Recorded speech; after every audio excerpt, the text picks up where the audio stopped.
Hello, hello, everybody. How are you doing today? All right. I am so excited. This is day 3 of our Homeschooling with Excellence event. And if you have not been watching what has been going on, you are missing something that is totally epic, I might add, because right now we are giving you all the tools in which you need to know in order to successfully homeschool your child, regardless of whatever that may be for you. And this conference or this event is all about helping you just see what homeschooling looks like, what it is, what it isn't, and find your way if this is on your mind to do. And so we have different variations of homeschooling, and you, based on our panelists, get in contact with them or me, and we can help you on your homeschooling journey. So without further ado, let's go ahead and get Sunday started.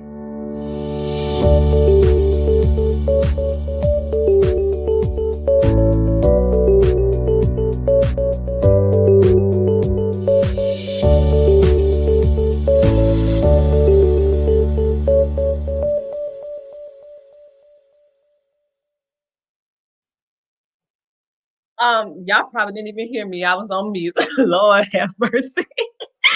All right. So without further ado, we're going to go ahead and kickstart day 3 of our Homeschooling with Excellence event. I am so super duper excited to have our panelists here today. We are going to pour into you. And if you have not watched day 1, day 2, I encourage you to go back and watch the replay. We have some amazing information to help you regardless of whatever type of homeschooling you would like to do. We pretty much have it covered for you with this amazing event, because we know and we understand that this is the time where many of you did not decide to homeschool. You kind of got thrust upon this homeschooling journey. So what do you do when you are not inclined to homeschool, but you have to homeschool? So we are a panelist, I feel like, of homeschooling experts with a variety of different information in order to help ease your stress and give you a roadmap to whatever type of homeschooling you want to do. And so what I like to do is to motivate you and give you some inspiration to know that regardless of what you're currently going through, you can do whatever you put your mind to. So with all that being said, let's go ahead and get you motivated, get you pumped up, because now is the time. I want you to don't wait for permission from others, just to be yourself. That's being yourself with homeschooling, being yourself with business, being yourself with life, in relationships. I'm giving you permission, but you need to give permission to yourself. And so on that, we is going to watch this amazing video, and I hope that it inspires you to give yourself the permission that I know you deserve. I was broke and broken. I was that kid that was always struggling with self-esteem. Am I good enough? Am I smart enough? No one looks like me, makes it anywhere. I'm chocolate, mocha skin, full lips, round hips, and kinky hair. You just don't see me on TV. You don't see me glorified. You don't see me representing beauty. You don't see me. So the world didn't give me permission to be here, but I didn't ask for it either. So some of you are still asking for permission. And sometimes you have to stop asking for permission, and it's just time to give the world notice. So I just showed up to invite you to give the world notice that you're coming. Give the world notice that you've been here. Give the world notice that you've played polite long enough. Now it's time to play full out. Give the world notice that unapologetic just showed up. Give the world notice that non-negotiable just showed up. Give the world notice that if they can't handle your light, that you're tired, you're no longer going to dim your light. If they can't handle your light, put on some shades. Just saying. I'm just saying. I'm just saying, are you willing? Because when you become that bold, when you become that audacious, when you become that unapologetic, all of a sudden you become infectious. All of a sudden, just the mere glimmer of you, when I can catch a glimpse of you, when I can get in your hemisphere, in your atmosphere, in your zip code, something happens to me because I'm in proximity. And then you become absolutely aware of the true assignment on your life. That you were here to save us. You were here to inspire us by the way you walk with assistance, by the way you rise above your own uncertainty, by the way you push past your religious conversation, your cultural conversation, your economic conversation, your gender conversation, by the way you show up and say, how can I serve humanity? By the way you recognize that your human spirit is unbreakable, your human spirit is unshakable, your human spirit is unstoppable, your human spirit is unavailable to the relationship that's not going right, to the finances that don't look right. Your human spirit is unavailable. Your human spirit is simply asking for you to give it a command. Who will we serve next? What will we do? And what mountain will we require to bow down? And when you get that and you operate with that knowing, all of a sudden you become contagious and people just want to be in your space and share your oxygen because you make them believe again. So what is your quest? It might just be to go home and be 1,000% present with your children. Your quest might be to love an unlovable sibling. Your quest might be to forgive an ex so you can truly be present with your next. I'm just saying. I was broke and broken. And all I was committed to do was not spend the next 25 years in that brokenness. So I didn't decide my quest out of a pursuit of serving the world in a big way. I stepped into my quest becoming committed that I won't have it that way anymore. So however you step, just step.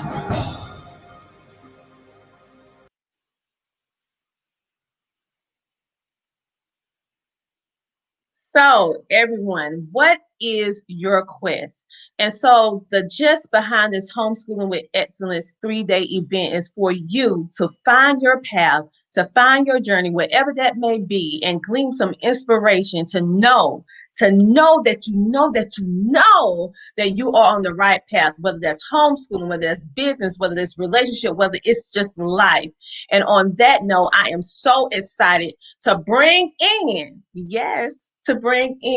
an amazing father, an amazing husband. He is Brandon Berry, and he has been an academic life coach for the past 8 years, and he has been an online professor on a university level and an online teacher for middle school and high school levels. And ever since 2019, he created what is called Motherland Math, which is an online course teaching African history and African math techniques that can be used today.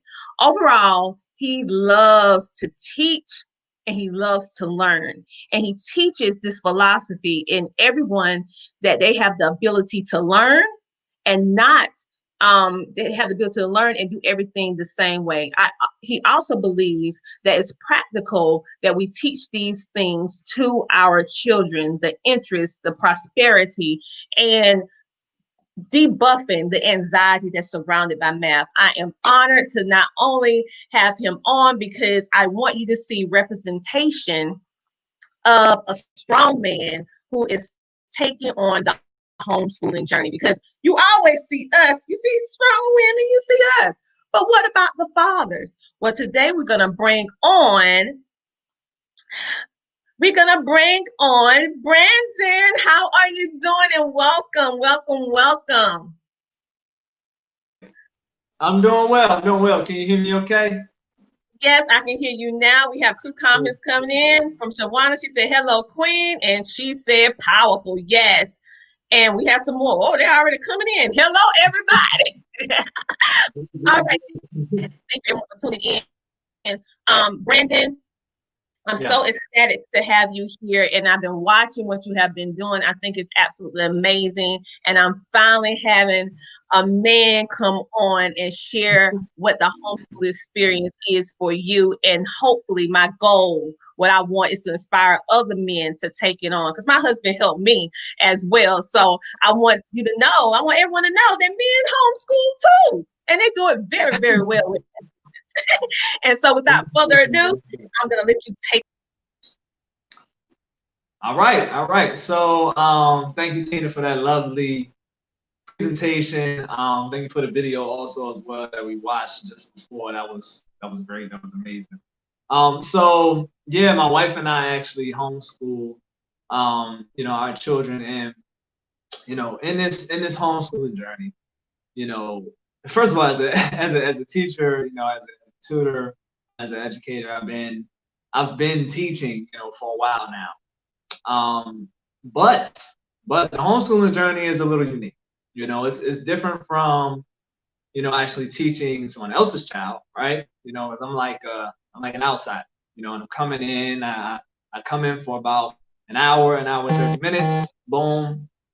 Then, all right, cool. Then I'm going back to my life, right?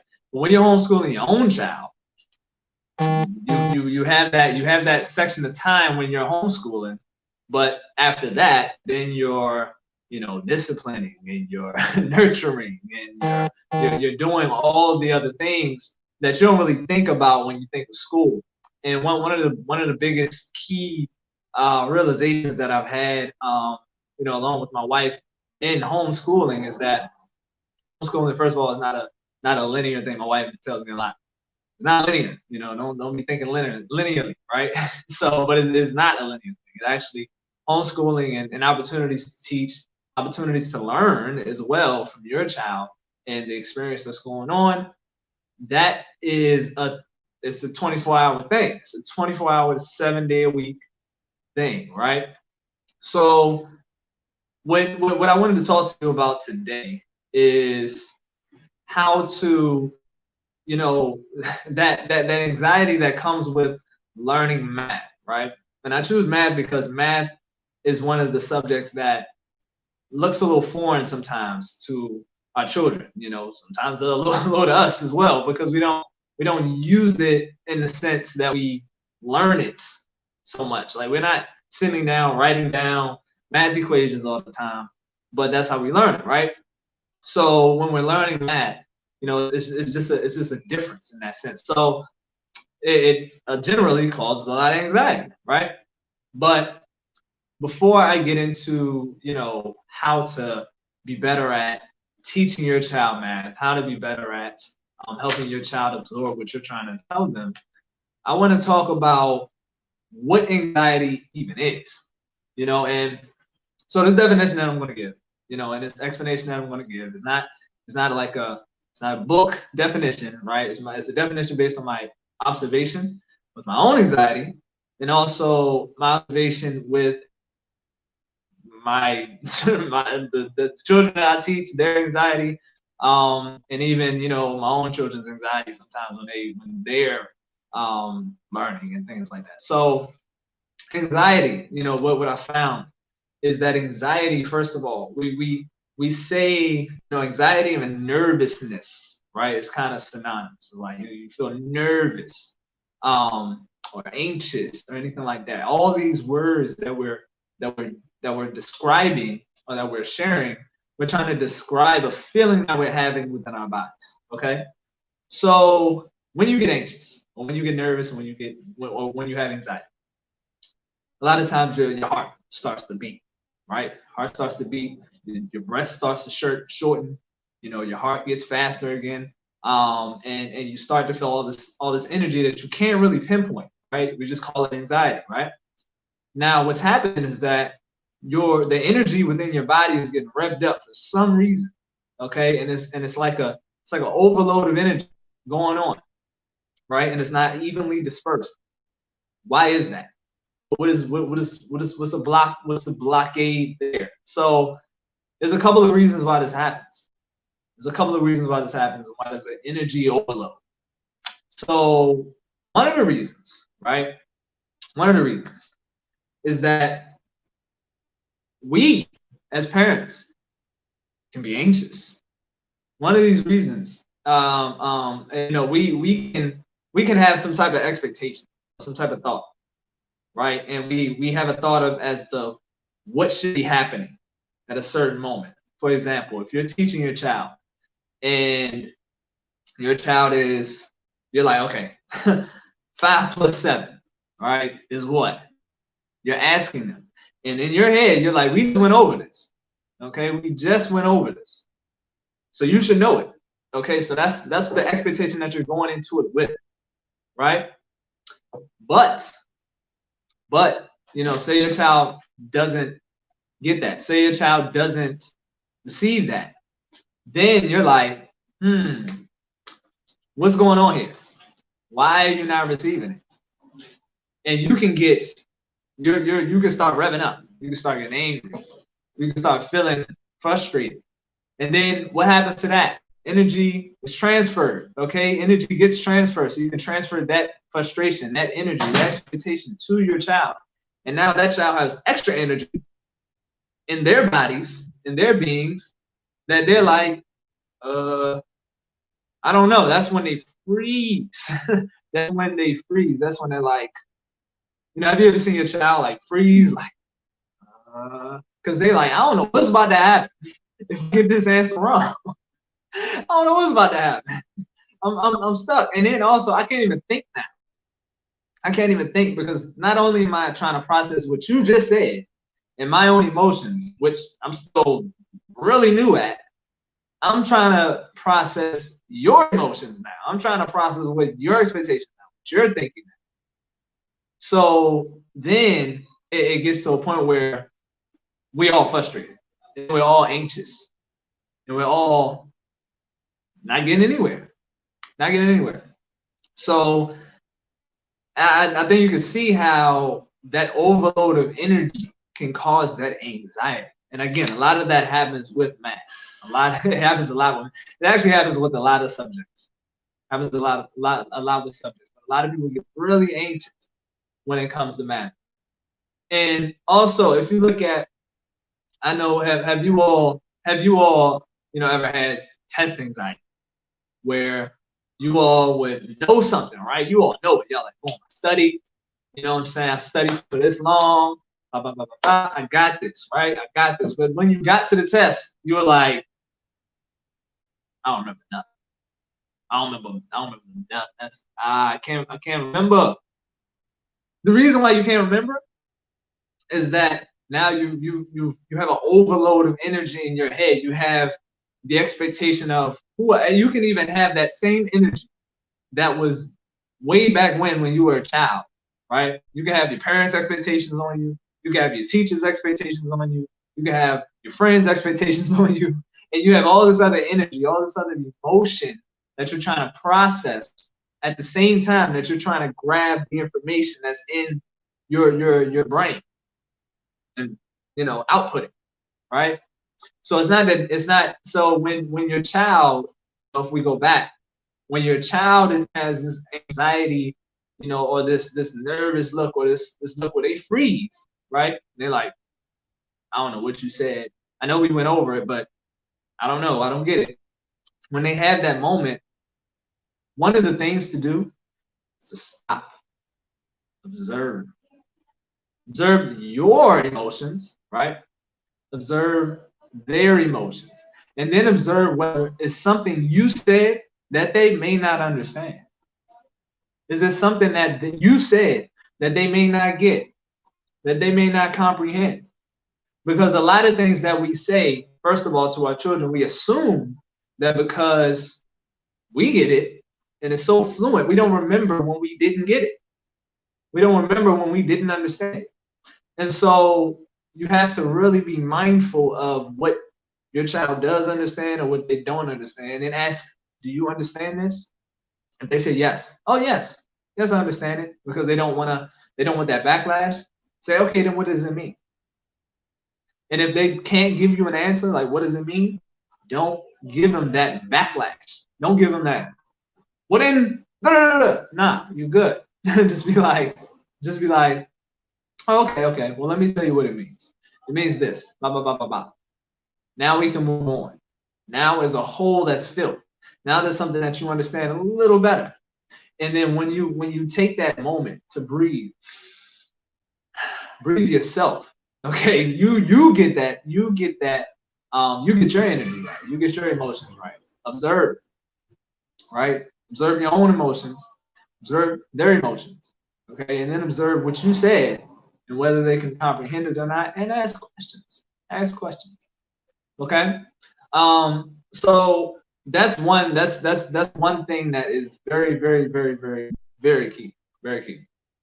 Another thing I want to talk about though is that, you know, a lot of times when we're homeschooling, okay, we have to realize that, first of all, the way we were educated, the way a lot of us were educated, we were educated to be fit within a system. Okay, we were educated to be working. We were the children of people who worked, right? Nothing wrong with working, right? Nothing wrong with that. But the education system was literally created for factory workers, okay, and for people who were systematically placed in roles that it's like, oh, you only do this role and that's it, and I want you to be great at this role and do that for 8 hours a day and then you're done. That's it, right? But what we're doing as homeschoolers, and even if you're not homeschooling fully, your child, you have to know that your child is a whole being, first of all, with their own desires, their own wants, their own outlook on life, their own developing character, their own developing being, just like a seed. You know, you plant a seed in the ground, it already has the potential of the flower or whatever plant or whatever tree is going to bear fruit to, right? So this needs to be known so that we can nurture and not train so much. Now, there are certain things that our children is very helpful to know to be in a society. You know, we all know that, right? We all know that. However, if they don't get something like right away, that's okay. We need to know that. We need to know that that's okay. And throughout this whole you know, conferences, this whole roundtable, you know, we've seen a lot of the other speakers say, you know, you just take your time, you know, don't rush, go at your own pace. As homeschoolers, we get to mold this script, we get to see what works best for us. It's something in a way that works for somebody may not work for you, and that's cool, because guess what, you're not them and they're not you. You see what I'm saying? You may be, you know, you may be, it's just like different types of flowers, different types of plants. So it takes a certain amount of water to water this plant, whereas if you water this other plant with the same amount of water, you'll drown it, right? So we have to figure out what type of plant our child is. We gotta figure out what type of being our child is, so that we can properly nurture them, and then we can manage our expectations, and then we can manage our anxiety around their learning. We can manage our anxiety around them learning math, English, any other language, right? We can manage our anxiety, and we can let the process unfold, and we can properly balance. Okay, let me introduce you to this, and all right, let me let off. What do you want to do, right? Let me introduce you to this. What do you want to do? And then also another thing, and I'm saying things that can really manage your anxiety, because again, your anxiety translates to your child, not just when you're teaching them, but all around the clock. Why do I know this? Because my anxiety has done that to my own children. So I know this firsthand. First hand. Now, in doing that, when you're managing these expectations, when you're managing your own dreams, you then make room for your child to have theirs. You make room for your child to have their own expectations for themselves, and that's what you want. That's what you want. That's what you ultimately want. You want your child to be an independent being. You want them to be them. You want them to be their best. I know you do. That's why you're homeschooling. I know you do. That's why you're here. That's why you're watching this, because you want that. So I can't stress that enough. So one of the things I wanted to also say, you know, last night, you know, me and my family watched a movie called Come Away. All right, and I'm gonna paraphrase this line. I don't know if it's not like perfect, But so when we were talking to, not talking to, when Peter Pan was talking to one of the Lost Boys, right? And one of the Lost Boys, first of all, Peter Pan was going through a situation where he was like, oh, I got to do this, I got to do that, you know, because my parents want this, you know, I want my parents to be proud of me, and you know, I know if I do this, then they'll be proud of me, right? And so then one of the Lost Boys, you know, came to him and was like, well, you know, it was a thing where it was like, well, adults don't have dreams anymore. Adults don't have expectations. That was the thought, right? That's what Peter Pan thought. But then one of the Lost Boys said, well, don't you see, like, all the expectation that you have for yourself? Those are your parents' dreams. Those are your parents' dreams. That's what their dreams were. When they were a child, just like you, they dreamed. They had expectations. They had imagination, but they grew out of them. It grew out of them. Okay, so even still, managing your own expectations and also managing your own anxiety comes with managing your own dreams. Comes with, what do you want to do? What is your purpose? Stepping into your alignment, so that then your child, then you have a different perspective of what you're supposed to be doing and what expectations you should even have for your child, because you'll see yourself growing and evolving as things come into play, as life unfolds, as you start to walk towards your dreams, towards your purpose. You'll start to see that. Okay, so that is key, and I think that line really, I mean, I was like, wow, that's true. That's true. Like, you know, a lot of our dreams, a lot of our expectations, a lot of the times go into our children. And so, and I know you're like, okay, you know, all this had to do with, you know, math and anxiety, but it does. It really does. It really does. So, so in closing, observe your expectations. Okay, observe your expectations. Observe your emotions, your energy, right? Especially while you're teaching, but all throughout the day. Observe. And you know, meditation, staying in a meditative state definitely helps this. Doing what you love to do definitely helps this. You know, and just checking in with yourself constantly definitely helps this. And also, you know, check your expectation around and your judgments around math and learning in general. Check your expectations around education in general. What is it? Is it you know, something that makes or break? Does it make or break you? If you learn a certain thing, like what are your expectations? What are your judgments? And then observe your child. What are their judgments? What do they want? What do they like? Okay, what do they like? Who are they? And then work with that. Thank you so much, Brandon. You came at the perfect time. I heard you. I watched backstage. We actually had some comments that came in, and Thomas, he said positive ways, teaching our kids, salute. And we have a Facebook user that said, talk about it, Baba. All right. And so what I particularly like, because every speaker that comes on, I'm actually being a student, listening and learning from you, because I feel like we are always in a state of learning. And when we start getting to the point we think we know everything, that's the problem. And so I learned a lot from what you just said, that spoke volumes to me when you said, as parents, we need to manage our dreams. And we manage our dreams or manage our own dreams, it helps our children because we are setting the example.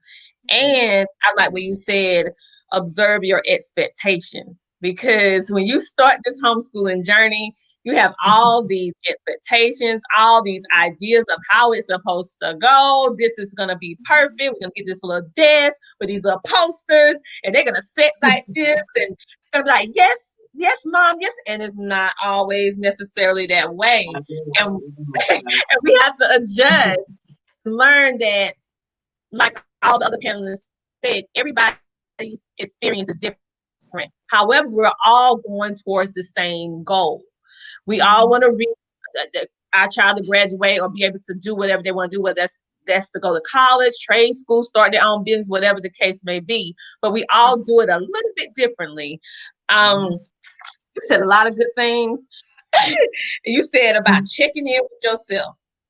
Now that, if you don't get anything else from what he said, listen, you need to check in with yourself, because I know with me, one of the main reasons why I didn't want to homeschool was because I had math anxiety all the way back when I was a child. I was never a good test taker, quote unquote. I knew the information, but just like when you talked about that bottled up energy and then you forget everything that you studied, that was me. I knew all the information. The teacher pulled me to the side. If it wasn't after the test, she's like, Tina, I know you know all this. I'm like, I know. And take the test with no stress, with no timer, ace it, do good, right?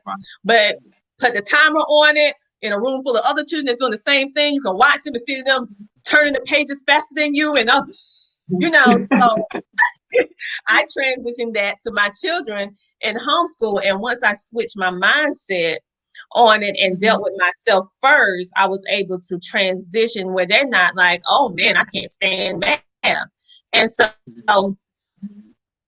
they're able to work through it.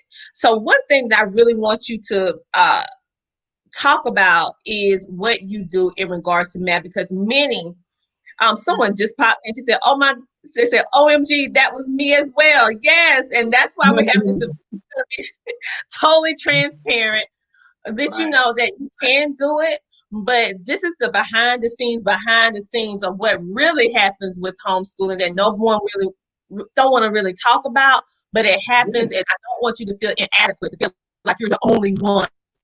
All right. So Brandon, please tell us all about your motherland math, because I saw one of your events, thought it was absolutely amazing. I didn't hear you say anything about it, so I can't let you go without you talking about it so they can get to your program, because I'm not gonna let you go. You're not getting off that. Well, yeah. Like initially, I was like, I wanna come on here. I know, I got motherland math. I know very good teaching. I'm gonna talk about it, but first, I just wanted to give value for real. Because I know you gave a lot of value, but we need that math, because they can outsource with you. I'm being honest, because sometimes as homeschooling parents, if you know that it brings you a whole lot of anxiety and stress and you can't really get over it, and you're teaching your children and it's becoming like a war zone, that's the indicator that you need to get someone else to come in that can do it for you. Whether you find a person like you, if you can't do that kind of educational video, somebody that can do something for your program or something.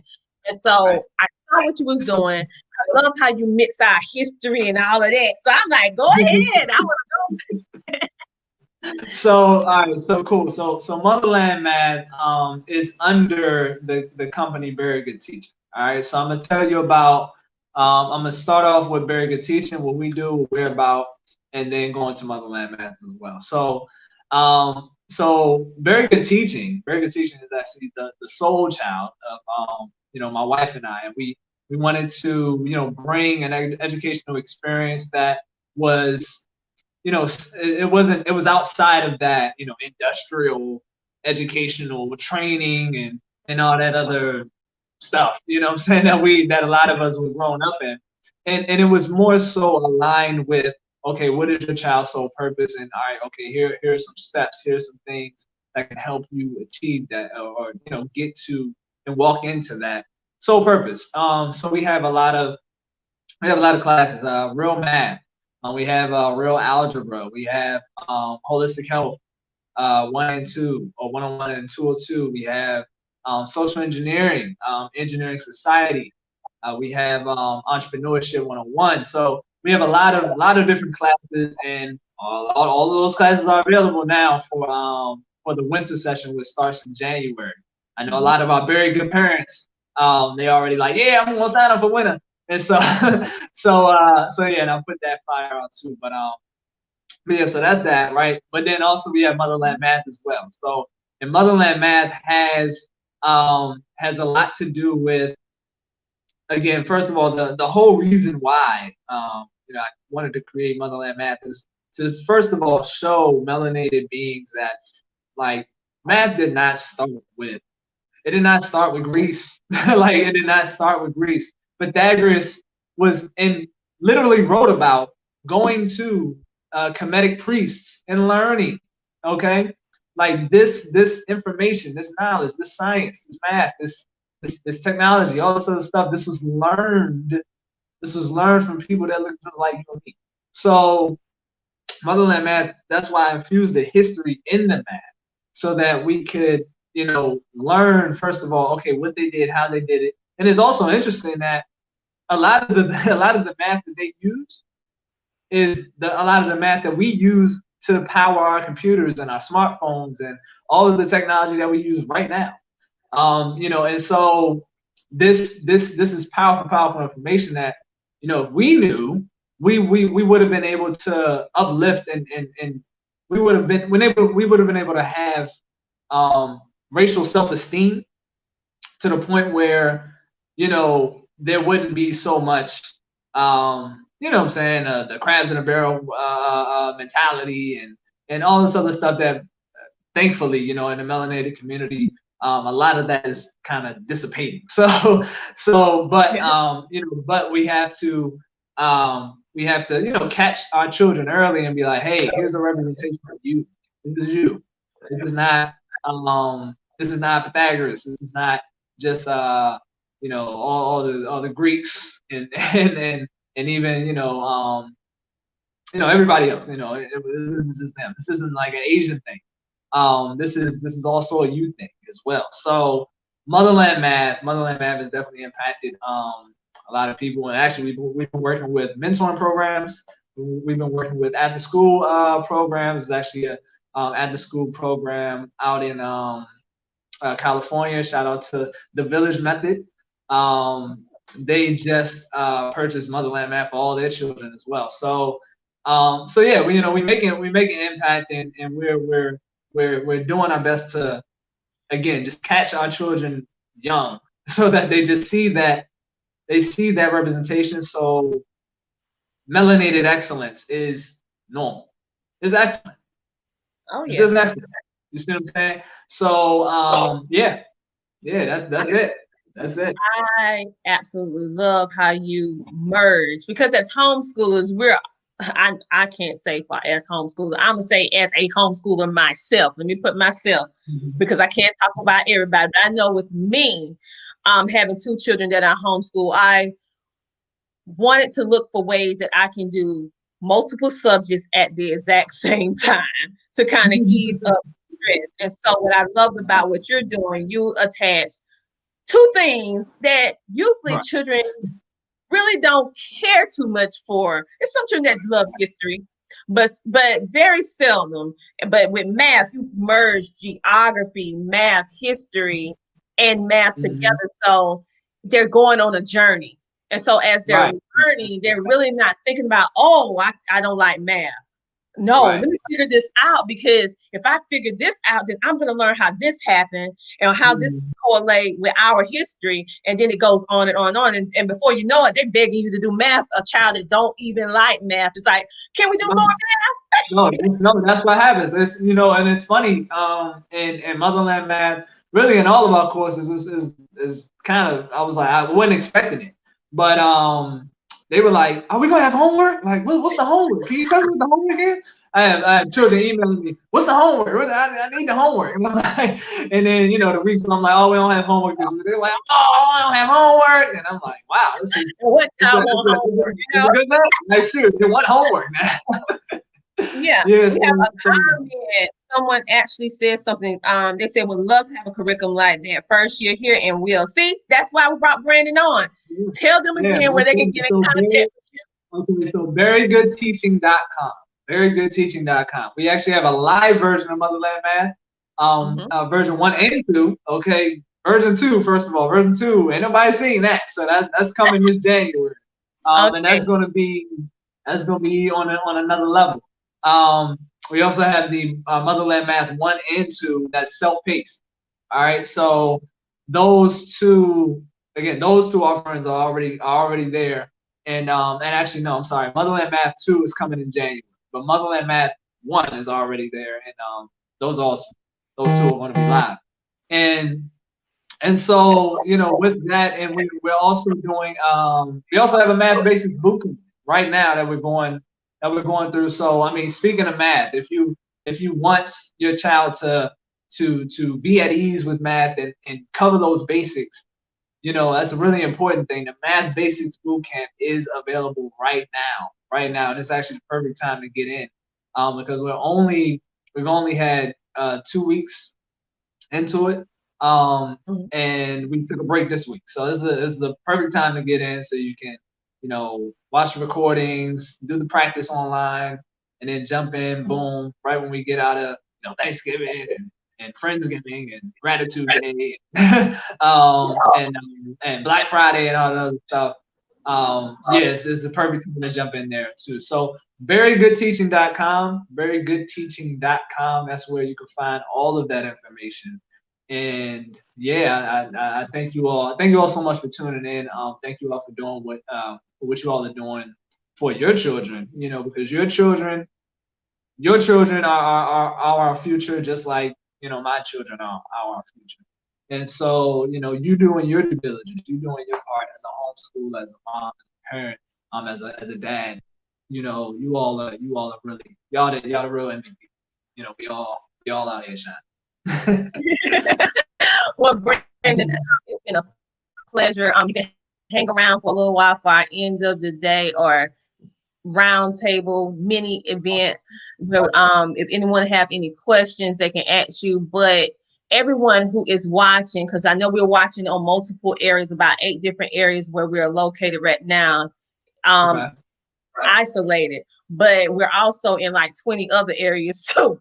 So if you're watching this video, if you want to get in contact, which I don't know any other reason why you wouldn't, you need to click the link in the description of the video. I have all the panelists links that you can get in contact with them, so that you can get with them on their coaching, their services, their products, books, boot camps. You can get in contact with me, get in contact with them.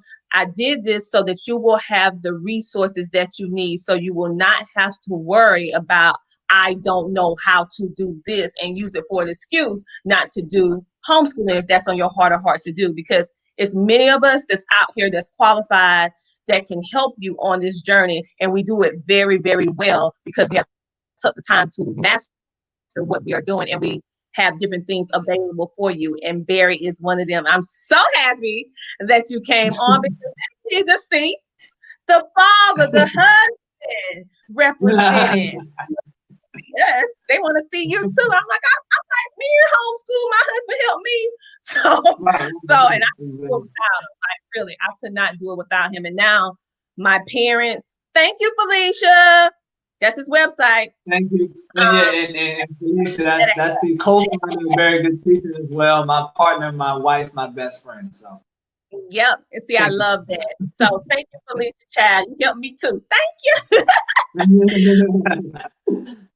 Yeah, so I love what you're doing. Keep up the amazing work, you and your wife. Thank you so much for coming on, sharing your journey, and helping us to know how we can de-stress with math and how to ease that anxiety, which most of us have. We don't want to admit it.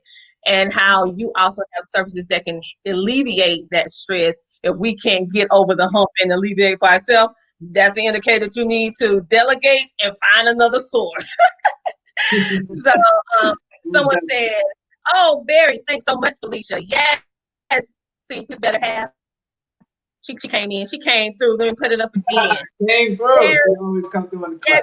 Came through. All right. So that's verygoodteaching.com. And like I said, everybody's information is in the description of this video, including Barry's. So make sure, Brandon, make sure that you go in and connect with all of these amazing panelists. So on that, thank you. Oh, someone said, absolutely. Thank you.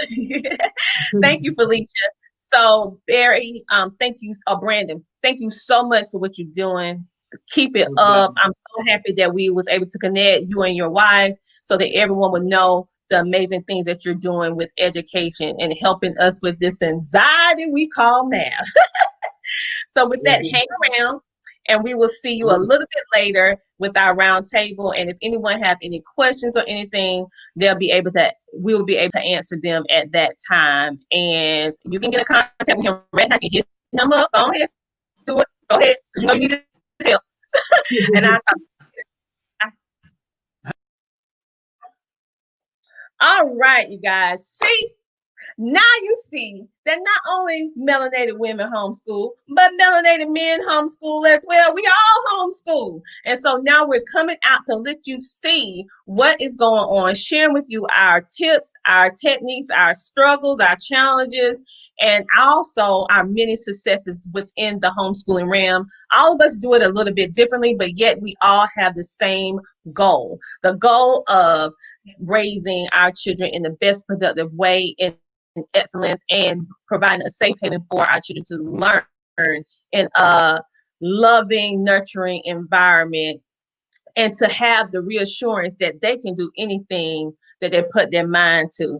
And so with all of that, I am just ecstatic. I am going to go to a short commercial break. And after that, we're going to have another amazing speaker that is going to be coming on. And I'm telling you, I have the best of the best on this Homeschooling with Excellence. I'm just gonna go ahead and go to this commercial because y'all don't know, but you're gonna know, y'all don't know. So let me go ahead and put on this commercial, and you guys, I will see you in a small.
And we are back. Welcome to our Homeschooling with Excellence event. My name is Coach Tina Ramsey. I am a mindset development coach, Facebook strategist coach, and also one who helps you with your advertisement for your businesses, along with being a homeschool mom and helping frustrated homeschool parents find their way. So with all that being said, we are about to have the amazing Vallin. She is an author. She is a certified lactations counselor, trained as a postpartum doula and prenatal mental health. She's a wife and a homeschooling mother of 4 little children, and for the past 9 years, Vallin provides coaching for mothers by bridging mindset and motherhood from conception to school age. Without further ado, let's bring on our amazing queen. Yes, and she has some things in store, but I'm gonna let her tell it. But I was just about to just tell it but I'm gonna let her go ahead and tell it for herself. I'm so honored. If you didn't catch her on the news, well, you missed something great. So I'll make sure I drop that up under this video after it's over with. She did some great inspiration, motivation on the news just recently. So happy to have her on. How are you, Queen? How are you doing, Vallin? How are you? It's so nice to be I here. am great. So happy to have you here. So happy for you to be pouring into us about lactation, about postpartum, whatever it is, and homeschooling, because you have a lot of information that we need to know that we don't usually talk about, but we need to, and how it fits into the homeschooling experience. So without further ado, let me move on out the way and let you take over. I'll talk to you later. Hello, everyone. So my name, as Tina has said, my name is Vallin Bingley. I am a certified lactation counselor. I'm an author. I am trained as a postpartum doula and in perinatal mental health. So what I have done for the last 9 years of my life is homeschool my children. I have 4 children. My eldest is 12. I have a 7-year-old, a 4-year-old, and a 1-year-old. And today I wanted to talk to you about homeschooling multiple children, but not when they're older. A lot of people, you know, when they hear information about homeschooling, they all think that, okay, all the children are school age, and so all of them are doing something. But the reality is that a lot of people who are homeschooling, especially right now in this pandemic, have very small children. And typically their children would have been in daycare, or maybe they would have been home with just the small children. But now they have their older children home, or they may be transitioning from the school system to wanting to homeschool their older children. And so I have lots of experience with homeschooling small children while homeschooling older children. And my 12-year-old, he's a grade ahead, so he would be in 7th grade right now, he's in 8th grade. There is, of course, a lot more work that he needs to do in preparation for his ninth grade year, which is going into high school. And so it's very important that I am honing in on his skills and making sure that he's getting everything he needs, but also making sure that my children who are younger are engaged in learning as well. And so what that looks like will look very different for everyone's family. But the 3 steps, or the model that I like to focus on, is purpose, preparation, and peace. And the one thing to know that if you've just had a baby, or you have a very small baby, grace is very much necessary. Grace. Giving yourself grace and allowing for yourself to understand that you are in a new transition in your life. And even though homeschooling is a part of this transition, it is really important for you to focus on your purpose. What is my purpose in this season? I like to touch on the fact that a lot of times when we think about the school system, as Brandon has said, I loved everything Brandon shared, because I was just like, yes, yes, yes, every 2 seconds. A lot of what he shared is all mindset. And as Tina has shared with you, I am a motherhood and mindset coach. The one thing I say all the time to all my clients, all my moms, all my friends, is mothering has nothing to do with your children. It has everything to do with you. It has everything to do with how you respond, how you react, how you process your experiences, and how you perceive or how you don't perceive a situation. And the more we get more in tune with ourselves and are aware of who we are, what we want, and what our purpose is in these moments and seasons in our lives, it's easy for us to transmit that to our children. And it's easy for them to say, oh, well, this is normal. This is fine. You know, oftentimes you say, oh, my child is scared. He doesn't know, or she doesn't know. No, you're scared. You don't know. And so your child feels it, and they're like, well, if she don't know, then I guess I don't know either.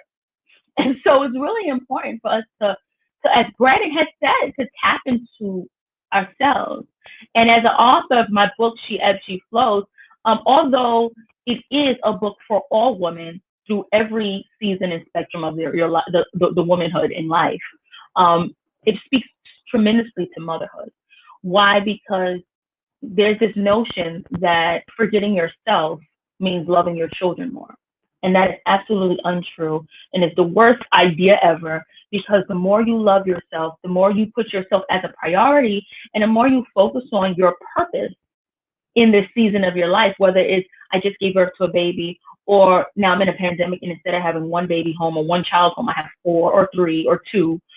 Instead of allowing for that to be the determining factor in whether or not you deserve, you're saying, well, I deserve joy and peace, and I'm going to model my day and my life around that.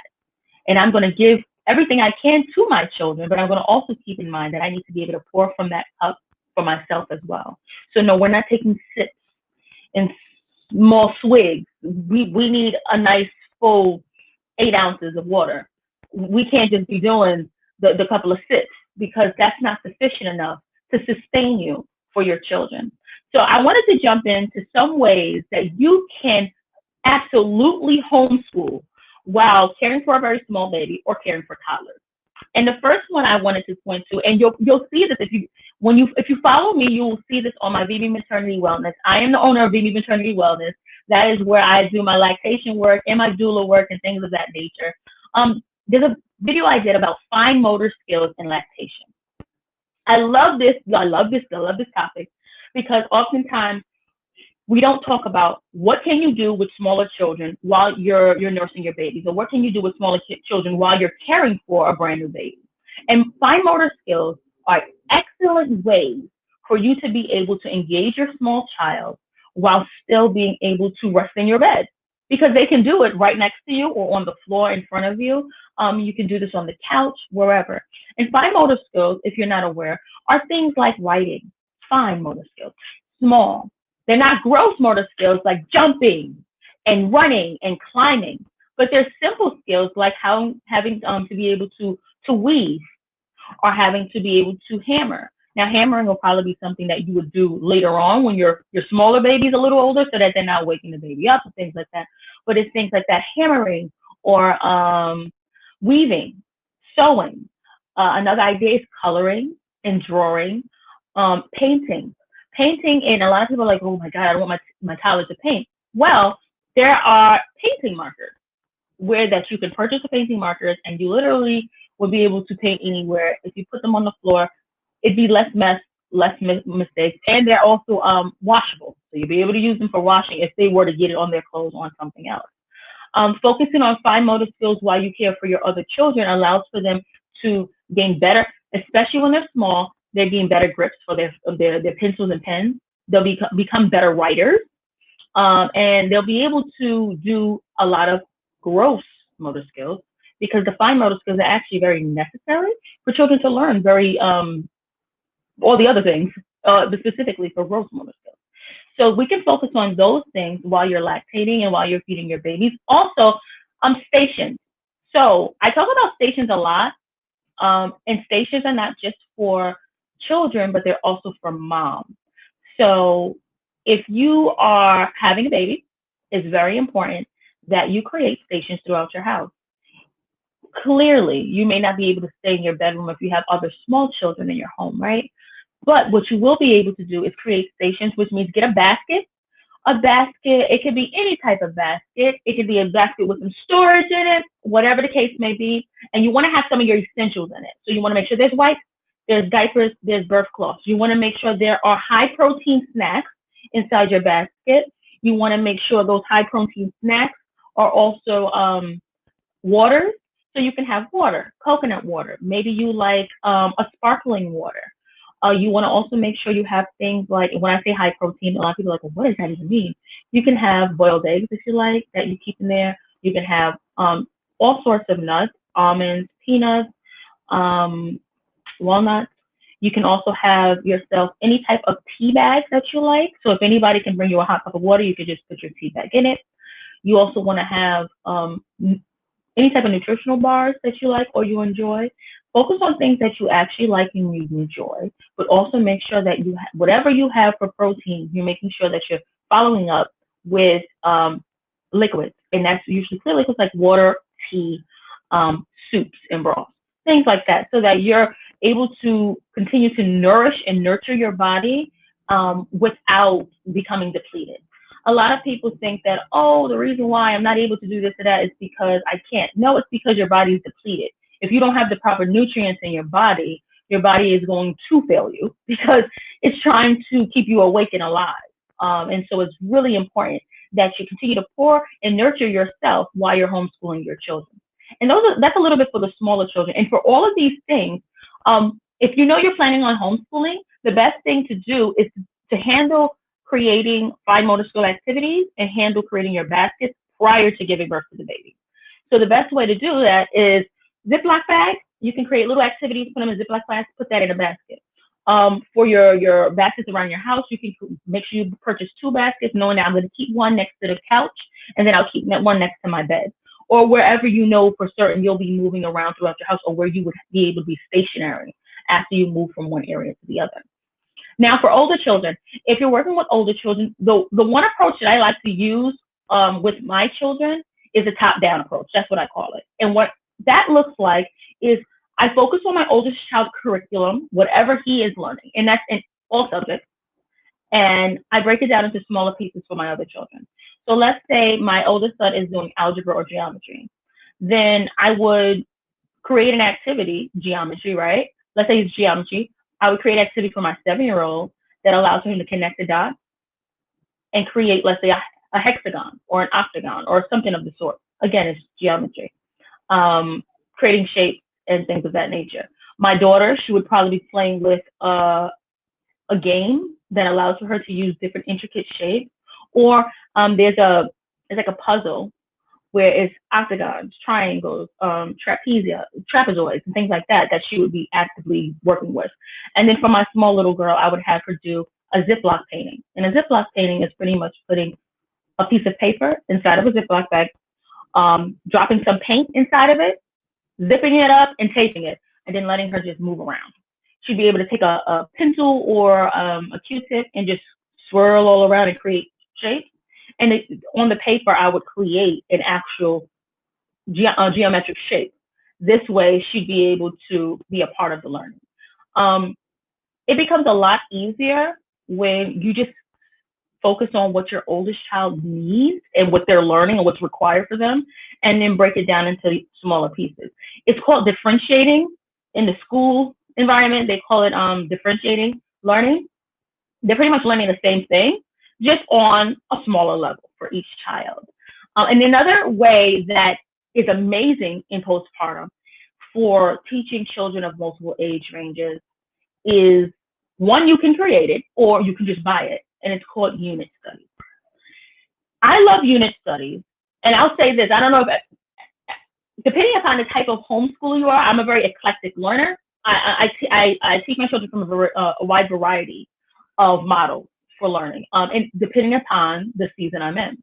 If I'm in a season where I just had a baby, then I would be leaning more to an unschooling approach with a top-down lesson plan, where I know that there's certain things that my oldest child must do. Like he must be consistent in his math. He's really good at math, but math is a subject that you can begin to slip at if you aren't practicing it regularly. So math is something that he will always do, even if I'm in a season of having a child. So for that reason, I will be consistent with his math, as well as allowing for my other children to learn from that same approach. If I'm in a season where my children are much older, then we will be taking more of a unit study approach and a cross-curricular approach. So all of our learning, cross-curricular would mean, let's say we're doing language arts, but we're learning about, let's say, space. So if you're learning about space in the solar system, but we're doing language arts, and then we're going to create a solar system, you're kind of learning about science, but you're doing language arts, and then I want you to write me a 2-paragraph essay about this topic. Now he's getting into grammar and writing. You see how that is? So that's cross-curricular. You're learning different subjects, but at the same time, it's language arts you're reading. So that's another approach that I'm able to use when I'm teaching my children, depending upon, again, the season in which you're in. So I want to backtrack a little. When you're homeschooling multiple children, it's really, really important for you to realize, one, where you are in your mothering journey or your parenting journey. Are you newly with a baby? Do you have very small children? Are they a little older? Two, you need to be clear on your expectation and the purpose here. What are you trying to accomplish? The funny thing is that because we look at the school model, we think that, oh, my child has to be learning 6 subjects right now. That's not true. You can literally say, I'm teaching my child this subject and this subject from September to December. And then in the next semester, I'll be teaching them this subject and this subject because of what I have going on in my life right now. The funny thing is, like I said, children find that they are interested in certain things, and without even realizing it, they've incorporated more tools and learning and activities into their learning experience during that season of only you teaching them 2 subjects. And it also gives them time for them to cultivate and find what they truly like and what really piques their interest. Knowing what piques your child's interest is very helpful in being able to navigate their learning anyway. So depending upon the season you're in, again, you want to ebb and flow. You want to allow for yourself to say, this is a season of go, go, go, but then this is also a season of let's slow down. Let's try this, let's try that. And always, like I said, every child is different. So always hone in on the subject that you know your child needs to be consistently learning in. Some children can take breaks off of learning a certain subject and it wouldn't affect them because they're just really good at it. And in other children, they need consistent practice because if they don't do it regularly, it becomes more of a challenge for them. Especially when I always talk about math and in the higher grade levels, it becomes a little more intricate because more steps are being added. But taking those things into consideration. And then you want to make sure that you are focusing on not only your children's strengths and challenges, but your own.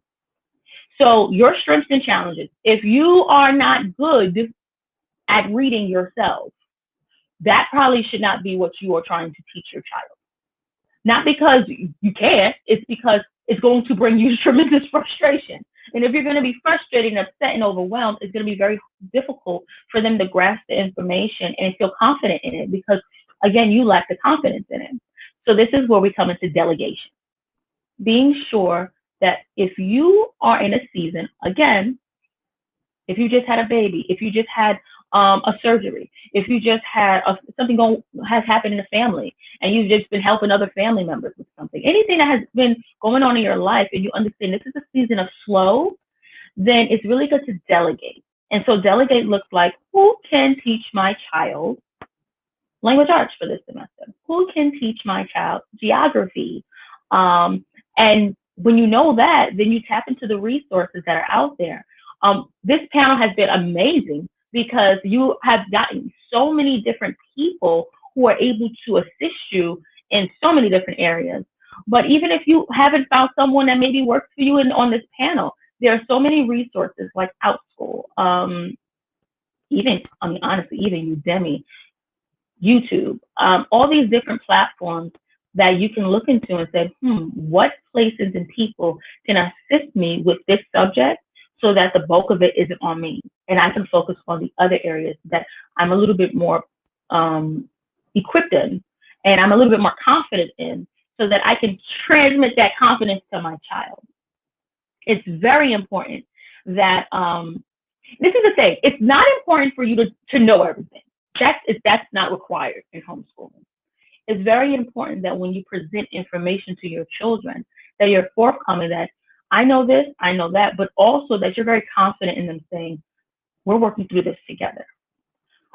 When children feel like, even if you don't know much of anything, when they feel like you are in it with them, they are more prone to want to learn it.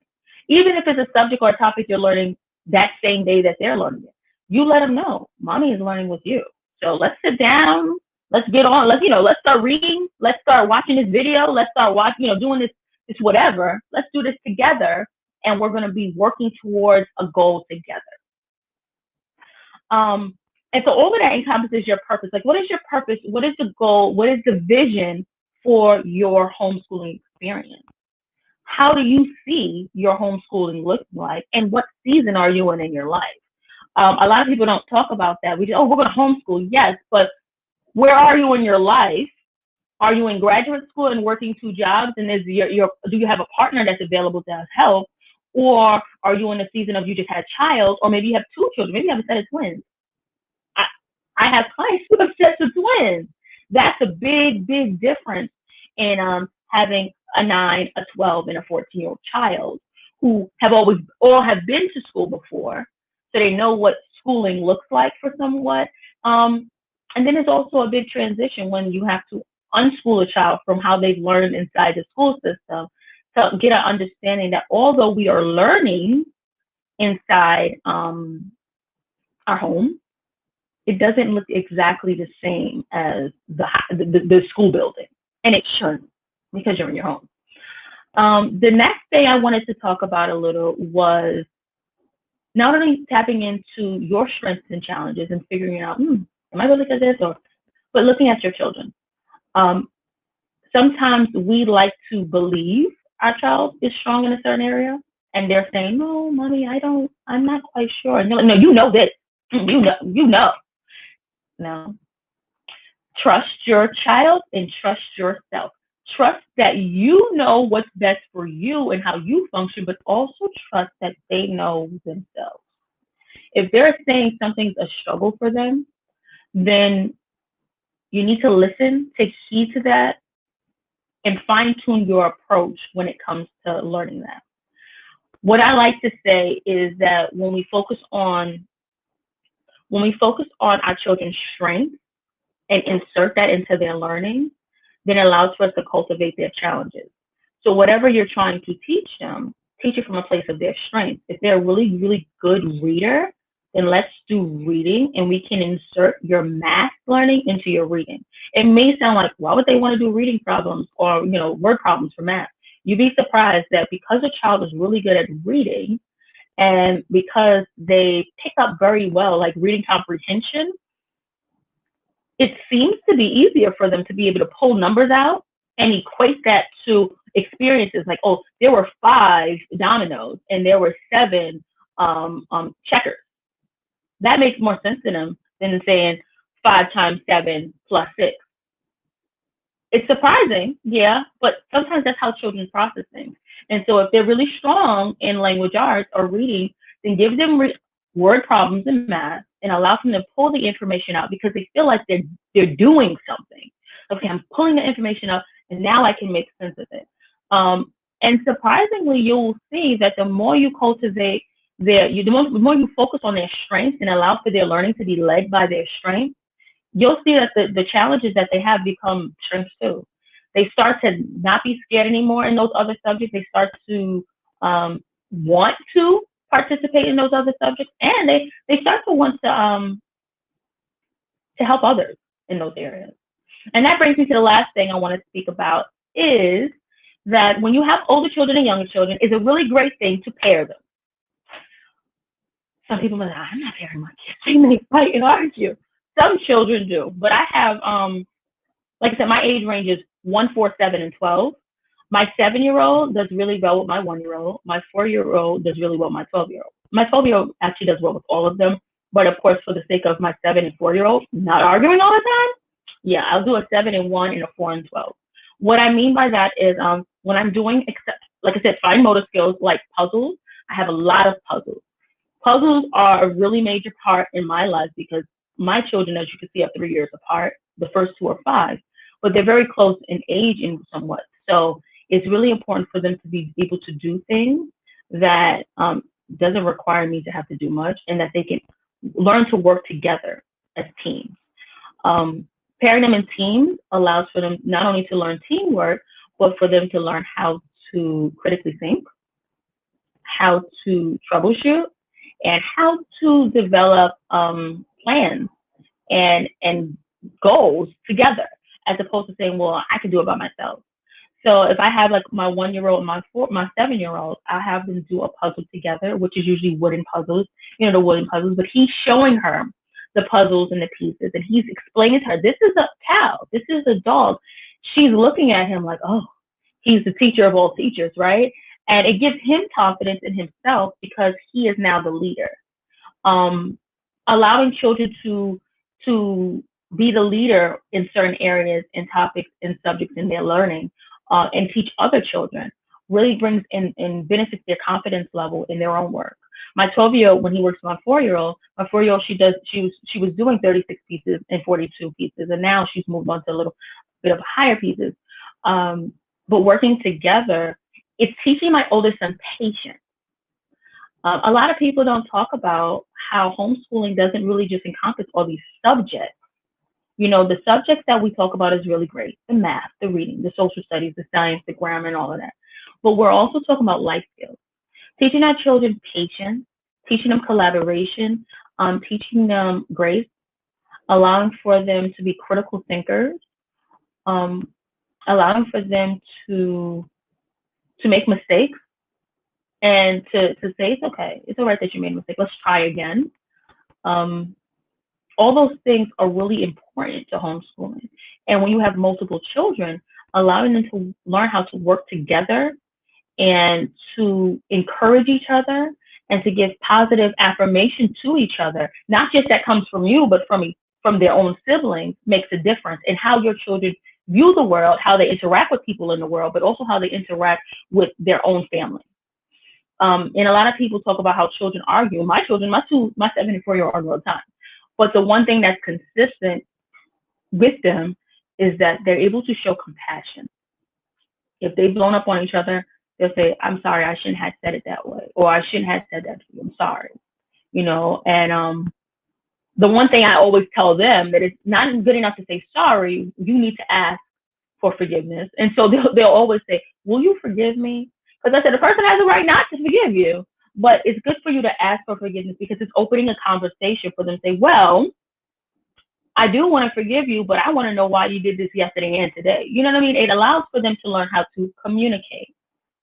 So when you're teaching your children patience, communication, compassion, teamwork, collaboration, all these things are monumental and important to homeschooling. And they allow for your children to develop soft skills, the things that people don't literally go to work and they have to teach you because a lot of times it's not taught in the younger years. So when we're talking about any season of your life where you need to be slower, but you're homeschooling your children, you need to understand that is a season of grace, and that is the season of teaching your children those things that really aren't highlighted in the academic world the way it should be, so that people can thrive so much better than they're doing, because it's really not a topic that people heavily discuss. And it's something that I love to discuss because it's pretty much the framework and the foundation for why I like to bridge motherhood and mindset, and why I'm interested in encouraging mothers and women to understand their flow and their seasons of life, especially in this homeschooling thing. I've homeschooled my children their entire life. My 12-year-old, he's been homeschooled since he was 3.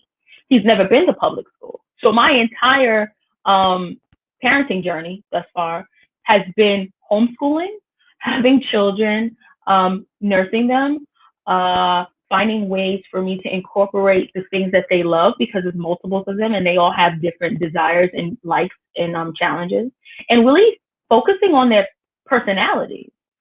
Getting to know them in a way that is very intimate. And sometimes we don't really get those opportunities when our children are far away from us a whole lot, because, well, they're not with us. You know, they come home and we get them for about, a little while after 8 or 9 o'clock sometimes, and then they go to bed and they start the day again, and maybe on the weekend, but we don't get to really dive deep into who they are. And I think that is an excellent opportunity for us to continue to learn our children, learn ourselves, and allow for us to work in collaboration with our children on this homeschooling journey.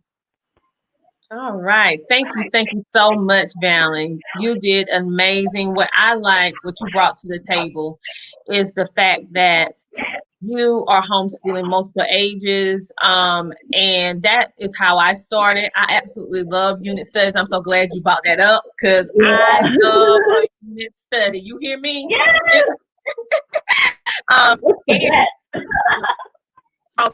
Curriculum. I haven't heard anyone else say this, but I do cross curriculum as well, merging different subjects together, using their high points to merge into things that's not so much of a high point, so that it won't be as stressful situation. And whatever my older daughter is doing, like my son, my daughter is in high school and she had to take government last year. Well, guess what? I had my son taking a smaller part of government. It's going to make my a whole lot easier when he gets in high school, well, he's in high school this Right. year, you don't have to take it to a little later on, but it makes it easy because Right. that intro. So it's going to be easy because you already been introduced to it, and it makes it easy. I can keep my It's so sanity. funny. Yes, listen, it's funny because, you know, a lot of times because we're used to the school model, we think, oh no, children have to learn this way and this way. And it's like, no, honestly, if you have your younger children right behind those older children, it actually makes it easier for them to learn on those higher levels. And it makes it easier for them to move forward faster because they're already like enthused that, oh, my older siblings learning this and I'm learning the same thing. So they already feel, you know, empowered. So it gives them like, you know, a lot of confidence in themselves, and it allows for them to learn in ways that I feel is really restricted in the school system because they're only able to learn, oh, let me just teach you in this way with the same age group of children. And sometimes children, yeah, in English, they may need their grade level, but in math, they should probably be 2 grade levels up. And it's really important to give them that room to grow. Exactly. We had a comment from Lacey. She says, love it. And Lacey said again, exactly. School on your own terms. Yes. And so one thing I will tell anyone that is on this homeschooling journey, you have, especially speaking from a person that came from the public school system and then transitioned to the homeschooling experience, you have to, I was not familiar with the term deschooling, but after I got to it, I was like, I should have done that because it's a process of you and your children finding yourself and finding your path of what you want to do with homeschooling. And so if you don't know anything about deschooling, look that up. It's an amazing way to kind of de-stress the homeschool experience. I love how you brought out about it's a season.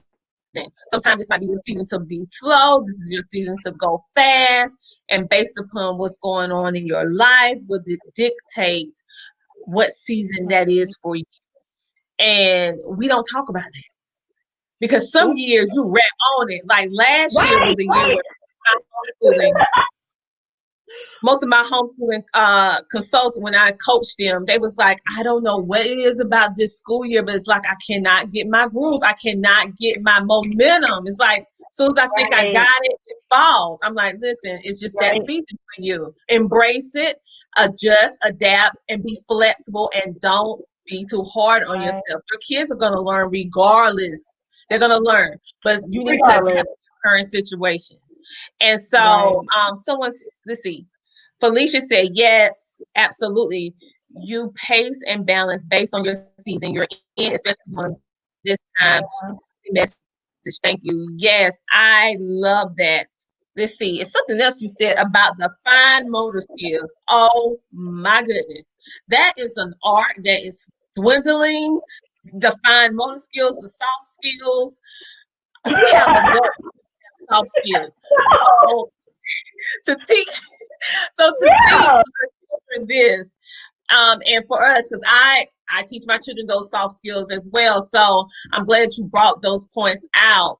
And during that time when you might have a slow season, that's a great time to bring in those things that you're normally not learning in a traditional school setting, like those soft skills, how to collaborate. I love when you said that. I am a firm believer in having my son and my daughter work together. And if they have a disagreement, I let them work it out. It's so important. I'm listening. I'm acting like I'm not listening. I'm like, they got it. If they can't overcome this, then they can do it. They can do it. So they end up working out their own problem. And in essence, that's what you want. You want them to learn how to work it out.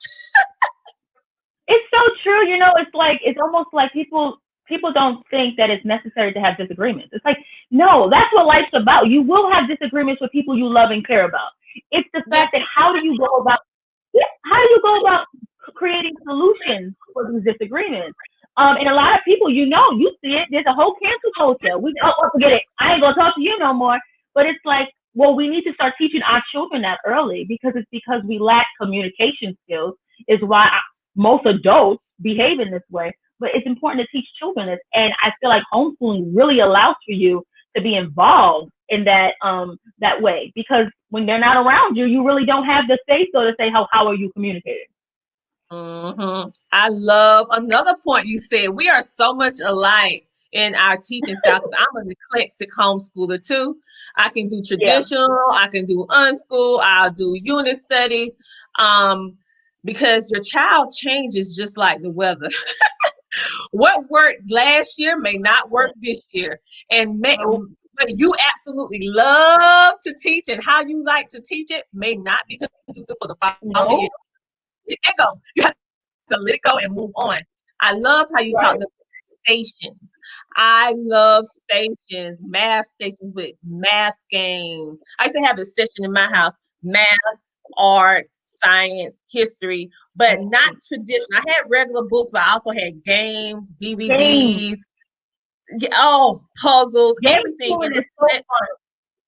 Especially because like my two older are boys. And you know, like when it comes to boys, sometimes the whole, like my 4-year-old, she'll sit there and write in a book for an hour. That's just because she enjoys doing it. But my boys, they were like, look, I need a game. So I had to have games and stations where, and even now, you know, my older one, he's more willing to do stuff because he's like, I'm old enough, I'll just do it.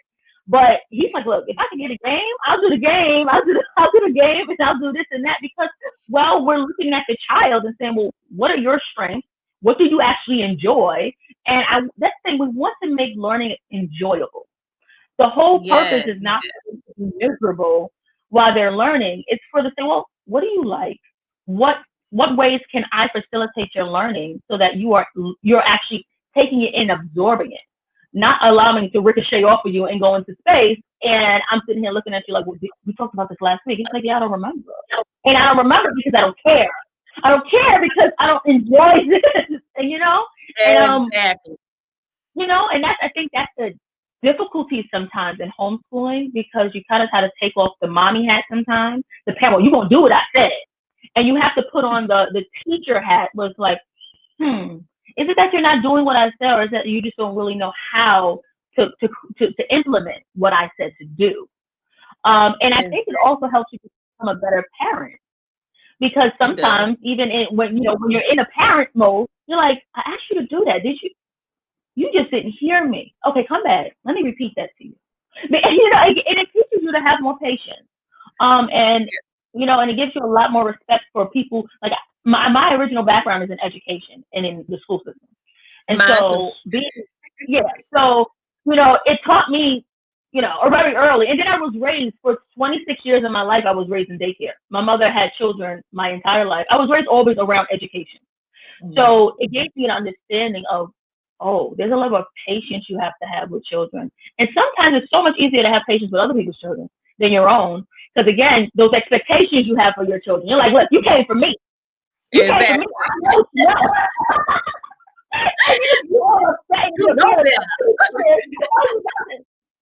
You know, but it does. It gives you a level of patience and allows for you to seriously check in on yourself. Like, why am I so mad right now at you? You know, I'm really upset. Let me take a break. You know, also learning how to take those breaks because it teaches them to take a break too. Like, you know, Ma, I just need a break, and honoring those breaks because sometimes stepping away gives us better clarity and allows us to come back together and work stronger together because that's the purpose. Like, we're not working against them and they're not working against us. We're working in collaboration with these kids because we want them to be greatness. You know, we want them to go on and do amazing things. And honestly, I don't think any homeschooler decided to sacrifice their whole life to homeschool kids for them to not do great things. I just don't think that's what was going. I know. So, I love the part. We're going to double back a little bit because you also offer a fresh perspective on the fact that there are a lot of new moms, right. And they never thought about homeschooling, but due to the pandemic, COVID-19, right. they look forward to sending their middle and older children to school so they have that time right. so that they focus on their newborn. But you gave them practical suggestions on how you can actually have a newborn, you can have a toddler and an older child, and you still successfully homeschool your children.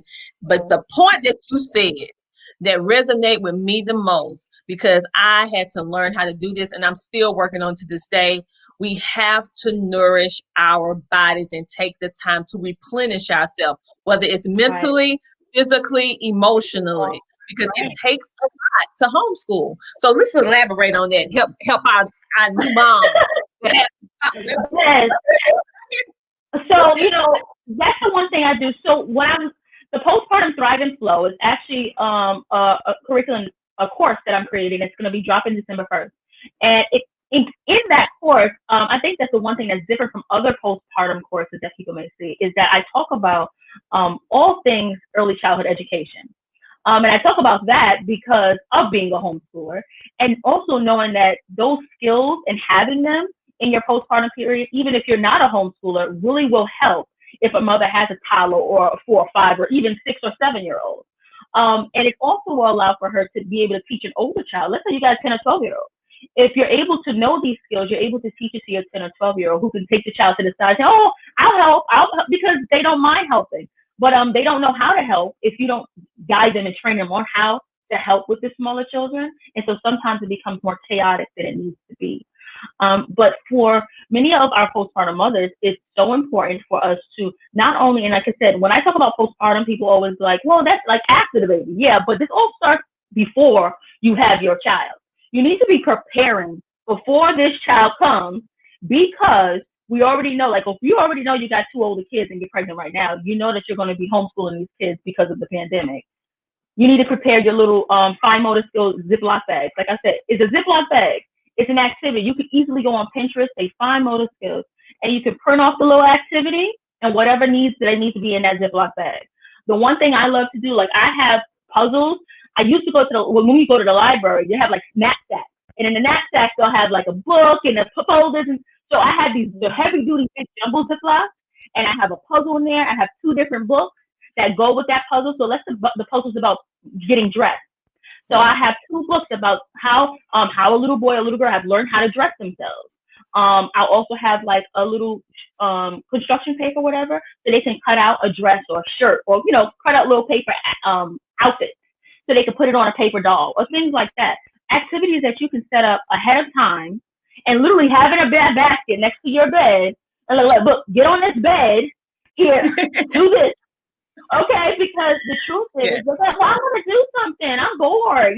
Children, especially at 3 and 2, and then the idea that, oh, well, you're holding a baby now, so now I want to be a baby. So I always tell mothers, if your child feels the need to want to be involved with this baby, then give them a lot of the tools, all of the jobs that you need to get done. Can you pass me a diaper? Can you pass me a this? Well, and then it's teaching them about caring for someone else. So see it as that lesson, like, oh, I'm teaching them how to care for others. So it's the same thing. Can you give mommy her cup? Like I said, putting things, even if it's so funny, because it's stuff like putting your cup, it may not be a glass mug, but putting your cup on a lower shelf, where when you pass by, you don't pick it up, you go sit down. Can you pass that to mommy? That makes them feel as, oh, I'm such a help. It's also, like I said, it's eclectic because it's a bit of a Montessori approach. A Montessori approach where you put things on lower levels that they are able to access themselves, but it allows for them to feel confident. And it gives, because a lot of people are like, well, if you put things on a lower shelf and a small child is going to know. Oftentimes, if you put it on a lower shelf and it's not out of reach, they don't feel like they have to go for it, because they're like, oh, she left it out for me. I don't even want it. It's when you put things in places like, oh, I'm going to go get that. So putting it in a place where they can see it, it's like, oh, that's normal. That's where it's supposed to be. And mommy lets me have free access to it. So I feel like a big boy or a big girl, and I'm helping. Someone said, wait, I'm late. My babies is 3, 5, 11, and 16. Well, girl, you in the right place, sis. You're in the right place, because Vallin is talking about how she actually homeschools her children, and she has a variety of ages. So we have another comment. Yes, that is so true. That's what I did with my babies. And a lot, like I said, it's a lot of new moms, especially with talents, that they don't really, no one's told them these things. And they're kind of, when you just have a baby, you're trying to navigate getting better, healing from whatever version of how you gave birth to this baby. Whatever version, if there's whatever version it is, you're trying to heal from it. And you're trying to get back to what you thought life looked like. And you realize that at some point, life will never get back to how it looked, but it can be even better. But what's necessary is proper planning. And then also understand that even when we have plans, we have to learn to be flexible. Flexibility is essential crucial, especially if you have multiple children, especially if you have multiple businesses, especially if you may be in graduate school. I started January. Like it's one of those A things new where, marriage or married, you it's all of right, that.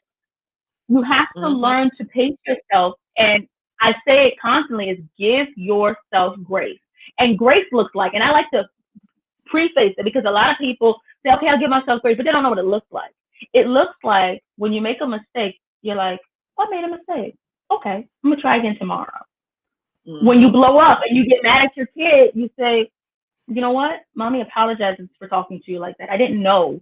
I wasn't aware of myself and I was really frustrated. I'm sorry. Can I have a second chance? Exactly. Literally allowing yourself to be vulnerable enough to say, you know what? I don't know everything, but I'm trying.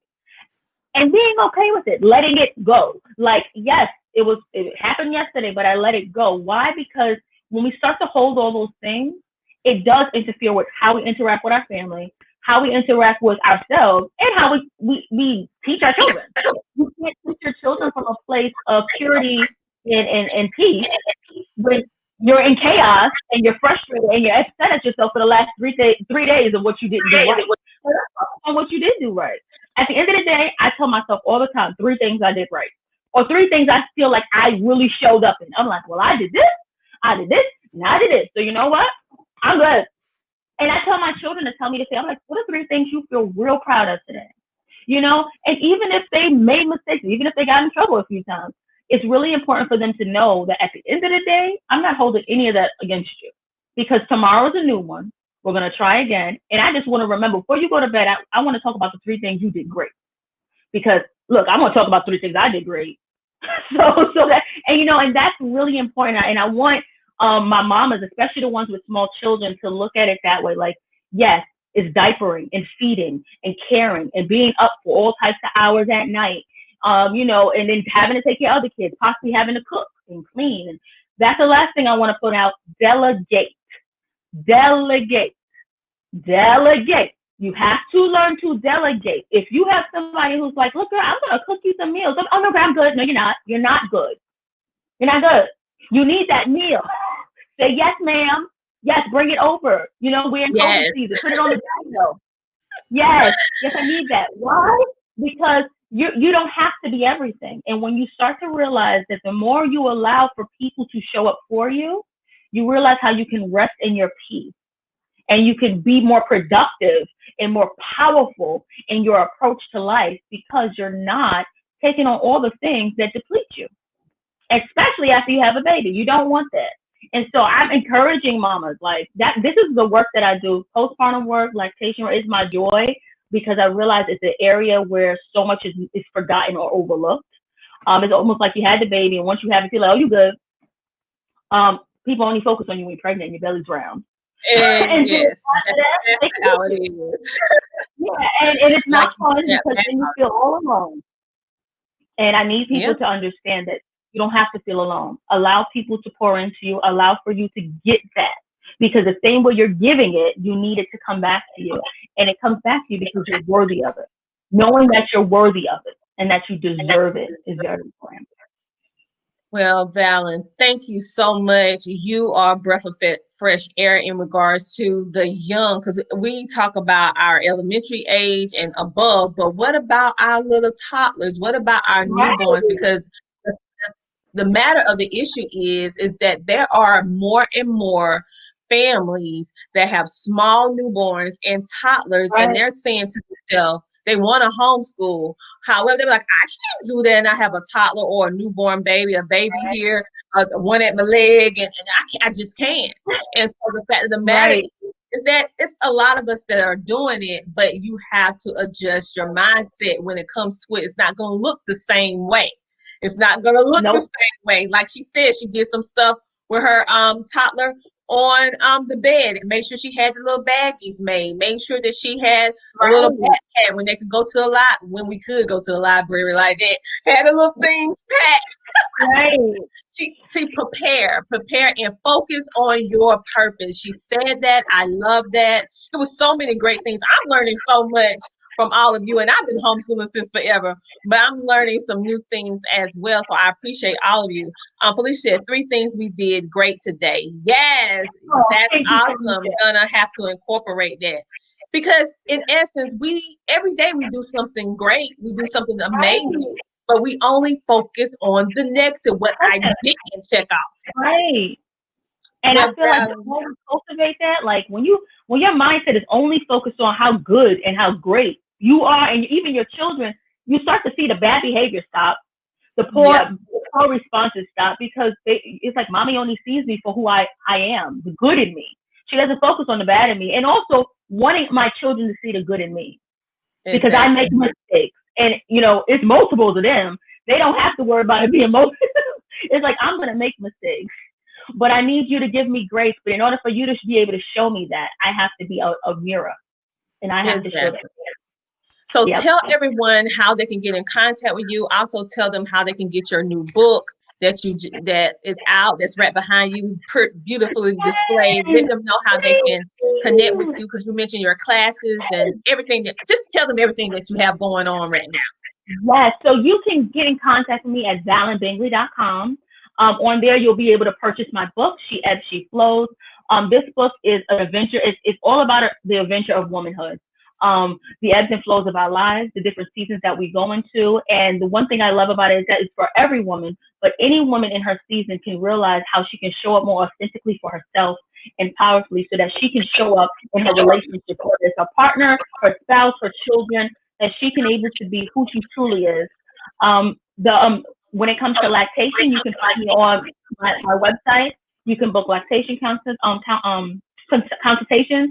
You can also find me on VallinDBingley.com when it comes to homeschooling and homeschooling planning. So if you're a young mother and you're a mother with small children and you need some plans and ideas, or even for me just to create a done-for-you routine so that you can implement this into your children's lives, I can do that for you as well.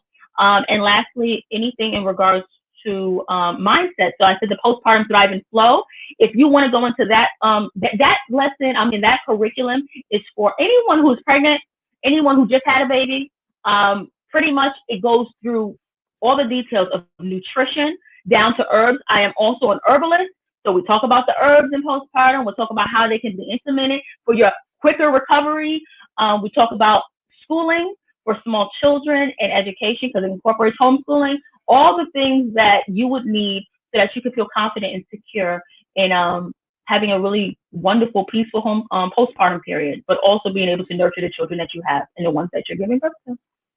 Well, thank you, Vallin. We have a comment. She said, I just started homeschooling. I am so lost. This is what I wanted to do for a while, but this pandemic gave me the push I needed. See, this is why we put this Homeschooling with Excellence on, because we realize that so many of you are lost, and we want to let you know that you don't have to be lost. There are many of us that was homeschooling, like myself and Vallin and all of our other panelists, that have been doing this way before the pandemic was even a thought. And we want to share with you, and also you can connect with any one of us if we resonate with you on helping you de-stress your homeschool and help you gain your confidence in this journey. Because many of us, when you first start homeschooling, you don't have confidence in yourself, and you don't have your confidence in your ability to be able to teach your child effectively. But in essence, you've been doing that since they've been in your stomach. Women, we're teaching them. So it's just an extension of what we was already doing, but we don't look at it that way. We're our children first teachers. Absolutely. We are. And so you can definitely do it. So Vallin, thank you for coming on. Hang out for a little while in the weight room, hang out, and then I'll bring you back at the end towards the little mini round table to wrap up our amazing event. Thank you so much for pouring into our mothers with our little boo-boos, our little babies, our toddlers, and our older children, showing how you can merge the worlds together and de-stress, and also helping them with postpartum mindset development. And the list goes on with your amazing classes and your book. Now, I heard you mention your book. However, where can they go find it? Is it Amazon, Barnes & Noble? Where can they find it? Or do they have to get it directly from you? You can actually go directly on my website and click on the link right on the website, and you can find it right there. Okay, all her information is in the description of this video and all the locations in which we are going live and streaming. And it will also be on the podcast Homeschooling and Oils with her information. So click her link and go ahead and get the book because you need that in your life. That's your coach in a book. If you can't get her coach, you can at least get her book to get you going until you're able to get your little coins together to get her for your coaching. Okay. It's got journaling in it too. So it has a reflection area and an area to journal so that you can write all the stuff you need right in it. Yes, thank you so much, Vallin. And right now, we're going to go and take a small break, hang out, and we'll bring you back a little bit later. You can go get you something to eat, child, check yourself out, watch from the back, and we'll bring you back in. Thank you so much, Vallin. Thank you. Someone said, oh, one comment for you, Lee. She said, yes. I love it. All right, see you later. Okay, you guys. So as you can see, like I said, I work very hard to bring you the best of the best in the homeschooling community in regards to having diversity within our homeschool experience. All of us are homeschooling, but we do it differently, but we have the same ultimate goal of achieving what we desire, our purpose for what we desire, our vision to be for our not perfect, but our individual homeschools. However, what this is all about is developing a way or letting you be able to hear and see individuals who are doing it, who have been doing it before the pandemic, and who are able to give you assistance like myself and any other panelist that is on this panel of amazing speakers. We have courses, we have boot camps, we have books, we have consultations, coaching, the list goes on and on. So if you are frustrated, if you are struggling, if you feel like you're lost, then you need to connect with any one of us so that we can get you back on course, because you can and you will be excellent on this homeschooling journey. But you do have to delegate, and sometimes you have to call in help. And that's why we're doing what we are doing. But right now, we're going to take a commercial break, and we'll be back and have our last panelist, which is amazing. I'm so excited about her coming on, and I will be back in a moment. So stay tuned and watch this amazing video.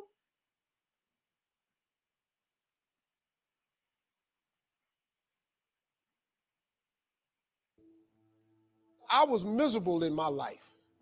I didn't like waking up. I ain't have no purpose. I didn't know what I was supposed to be doing.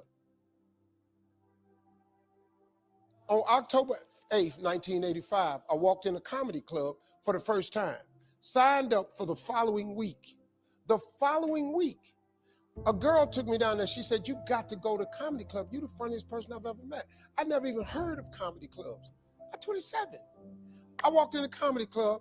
I signed up for the following week. I'm gonna sit here and learn. I knew I was funny, I just didn't know what to do with it. They had 10 acts go up.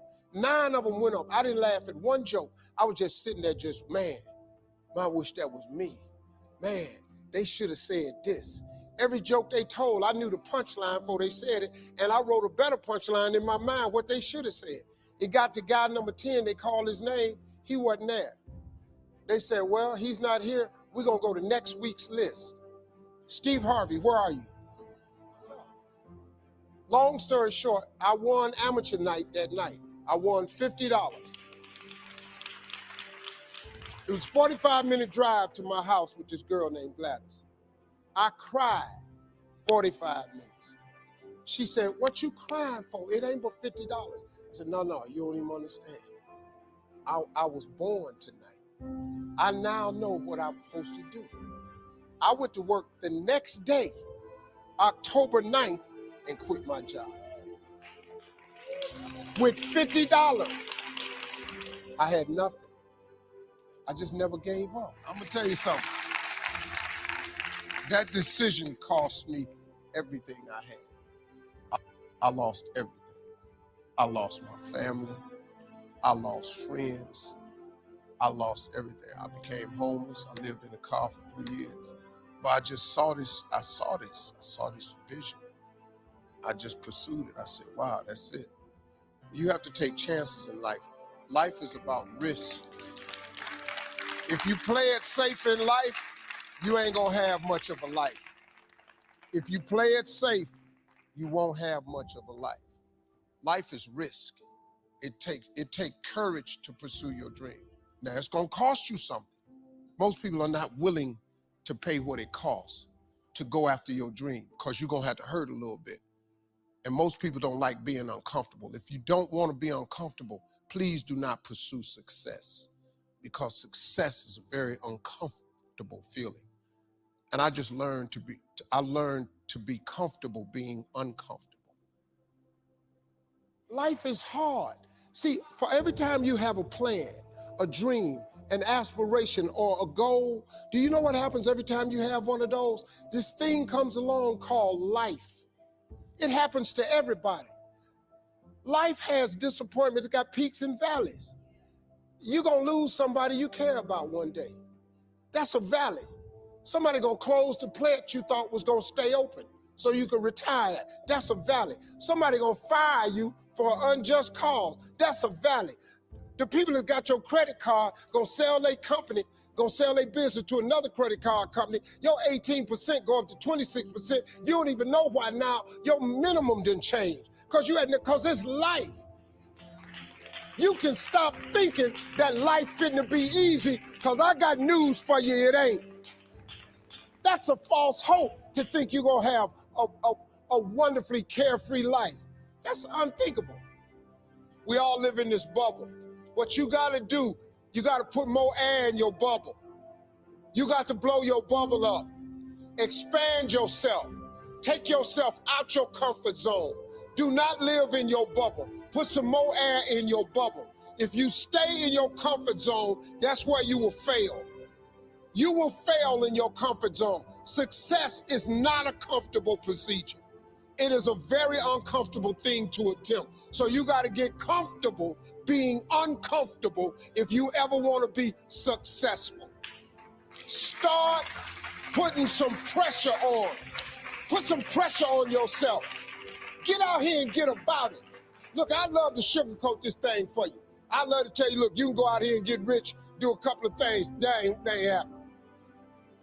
You got to get real doggish. You got to get downright funky if you want to make it. Now, like I was telling you before, if you want to be ordinary, you ain't even got to listen to me. Just go on about your business. If you think ordinary's cool, ain't no problem. It's some really, really wonderful ordinary people. But if you are sitting in this room and you have extraordinary aspirations, then you're going to have to do extra. You put extra on top of ordinary and you come up with extraordinary. It's no other way. I'm sorry, but here's the fact. All of you have extraordinary capabilities, all of you.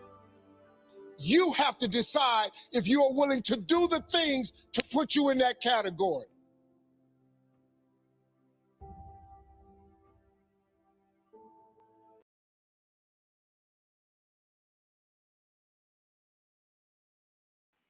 Well, I want to play that for you because life is not easy. Challenge is going to come no matter how great, good of life you try to live. You cannot overcome, well, you can overcome, but you cannot cheat out adversity and challenges and struggles. It's just something that's going to happen. But the key to whatever you're going through is how you decide to overcome that situation. We all have that inside of us that we can determine whether I'm going to go forward, whether I'm going to stay still, or whether I'm going to go backwards. It's ultimately up to you. So if you have the desire to homeschool, if you have the desire to start that business, if you have the desire to have a good relationship with others, if you have a desire to get that new job, if you have a desire to have that optimum health, whatever it is that you desire to do, you can do it. You can have it, but it's going to take work. This Homeschooling with Excellence event is all about connecting you with the right individuals like myself and my amazing panelists that can help you get the job done, whether it's homeschooling, whether it's business, whether it's motivation, whether it's correcting your mindset, whether it's your health and wellness, we have you covered. And letting you know that yes, it's not always peaches and cream, but it's an amazing ride and it's a blessing and it's a journey. Every single day is something different. Every single day is something amazing. And it's all about how you decide to put your foot forward with your mindset development. We have a comment coming in, and she said, thank you so much for putting this event together. Our community needs this. And also giving me the snaps. Yes, you are most welcome. So without further ado, I want to bring on our last Homeschooling with Excellence Roundtable panelist speaker. She is an amazing woman. When I speak up, or in the other previous video, when I talked about the importance, or maybe I didn't, I'm going to talk about it now. This is the importance of having you a homeschooling buddy, having someone that you can actually talk to when you're having those moments. So without further ado, I want to bring on this amazing homeschooling mom. She works, she balances it all. She actually homeschools on a budget, so she can teach you some little things to keep you in the know and help your children learn, all while saving a little mucho dinero. And she's going to share with you her personal journey. She's a YouTuber. I encourage you to go ahead and follow her. Her name is Monument Mom on YouTube. And without further ado, let me bring on one of my homeschool buddies. Yes, the amazing Barbara, which is AKA Monument Mom. How are you? Hi, Tina, and it's so good to be here. I am excited for this opportunity, and I am hopeful that people stayed on for the bit of we have people on to share. Good. As you mentioned already, you said so many things about me. My name is Barbara, but on the social media platforms, I'm known as Monument Mom. And my journey is very interesting. So I have one kiddo, and so I'm probably a unicorn out there in the homeschool world because most families have multiple kids. I also work full-time, which also makes me a unicorn because most people, when I came into this homeschool world, most people, the mom stayed home, maybe worked a few hours, but her primary responsibility was to manage the home and to educate children.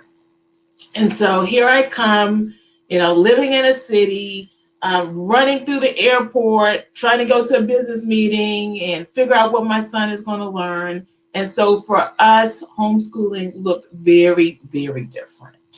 And so I bring that up because I know there are some people, or many people, that have had to transition to homeschooling now. And so even in the transition, I've heard some people say, well, it's not so bad.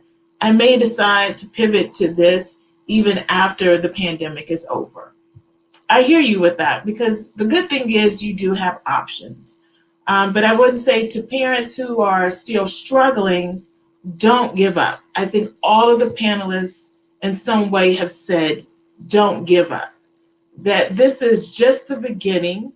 Education and learning happens over a lifetime. And I think that is something we often forget, that this is a lifetime journey. And so I like to tell my family, especially in the beginning when they were like, you're going to do what? You're going to homeschool? Yes, I'm going to homeschool. And what I often have said is, it's not my responsibility to teach my child every single thing he will have to know in life. It is my responsibility to put the framework and the foundation into place and then give him the tools so when he doesn't know something and I don't know something, he knows how to go and research or to gain further knowledge. And I think that's really important, because if you have kiddos like my child, you'll know that they always have a device. And so I said, this device, the smartphone or the computer, tablet, whatever it is they have, it's putting so much knowledge and information. Some of it is bad, but there's a lot that's really right in their hands. When we were in school, we had tons of encyclopedias. I remember World Book Encyclopedia, right? So we had World Book and Childcraft, there were all these volumes, and then they were outdated, and a man would come around and sell you another set.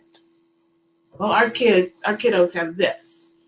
And so there's so much that if you don't even know, they don't know, they can type it in, and in a few seconds, the answer is there for them. It's either in a Word document, in an infographic, in a video. It's available 24/7. And so with that, I say, don't give up. If you're discouraged, know that this is a journey and that this is just the beginning. Look, I learn as well with my son when I'm teaching him. And I think that is why, when I reflect on this, that is why I have enjoyed it so much.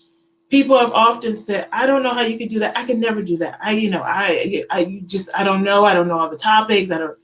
I think if you have the desire in your heart, God will provide a way for you to do it. If you have the desire, and I say that again, if you have the desire in your heart. So I'm not saying if you have doubt, let's erase doubt. And so I want to bring up a passage, if you bear with me for a second. Tina talked about that I will be sharing with you some ways that you can learn and experience the learning opportunity at home on a budget. But I first want to start off with this because I think this is so important given the time and space that we're in right now. Philippians 4:6 says, do not be anxious about anything, but in every situation, by prayer and petition, with thanksgiving, present your requests to God. And so I think that's important because a lot of times we stress over the budget or the time that we have to put into this learning process. So let's talk about the budget. Again, the word is telling you, make your petitions known. So I would say if you're struggling with managing the tools and resources that you believe you need to educate your kiddos, have you prayed about it? Have you honestly just prayed and asked for what you need? Have you written it out? So is it all stuck in here? Did you put it down on paper? So, I keep paper around all the time. Did you put it on paper? Do you know exactly what you need? Or has the anxiety and stress kept you so filled with clouded thoughts that you know you need something, but you're not quite sure what you need and you're not quite sure how to ask for it? So I would say first, ask for what you need. Pray about it. Write it down. And then once you do that, then you leave it there and leave the stress behind you. Ask your friends.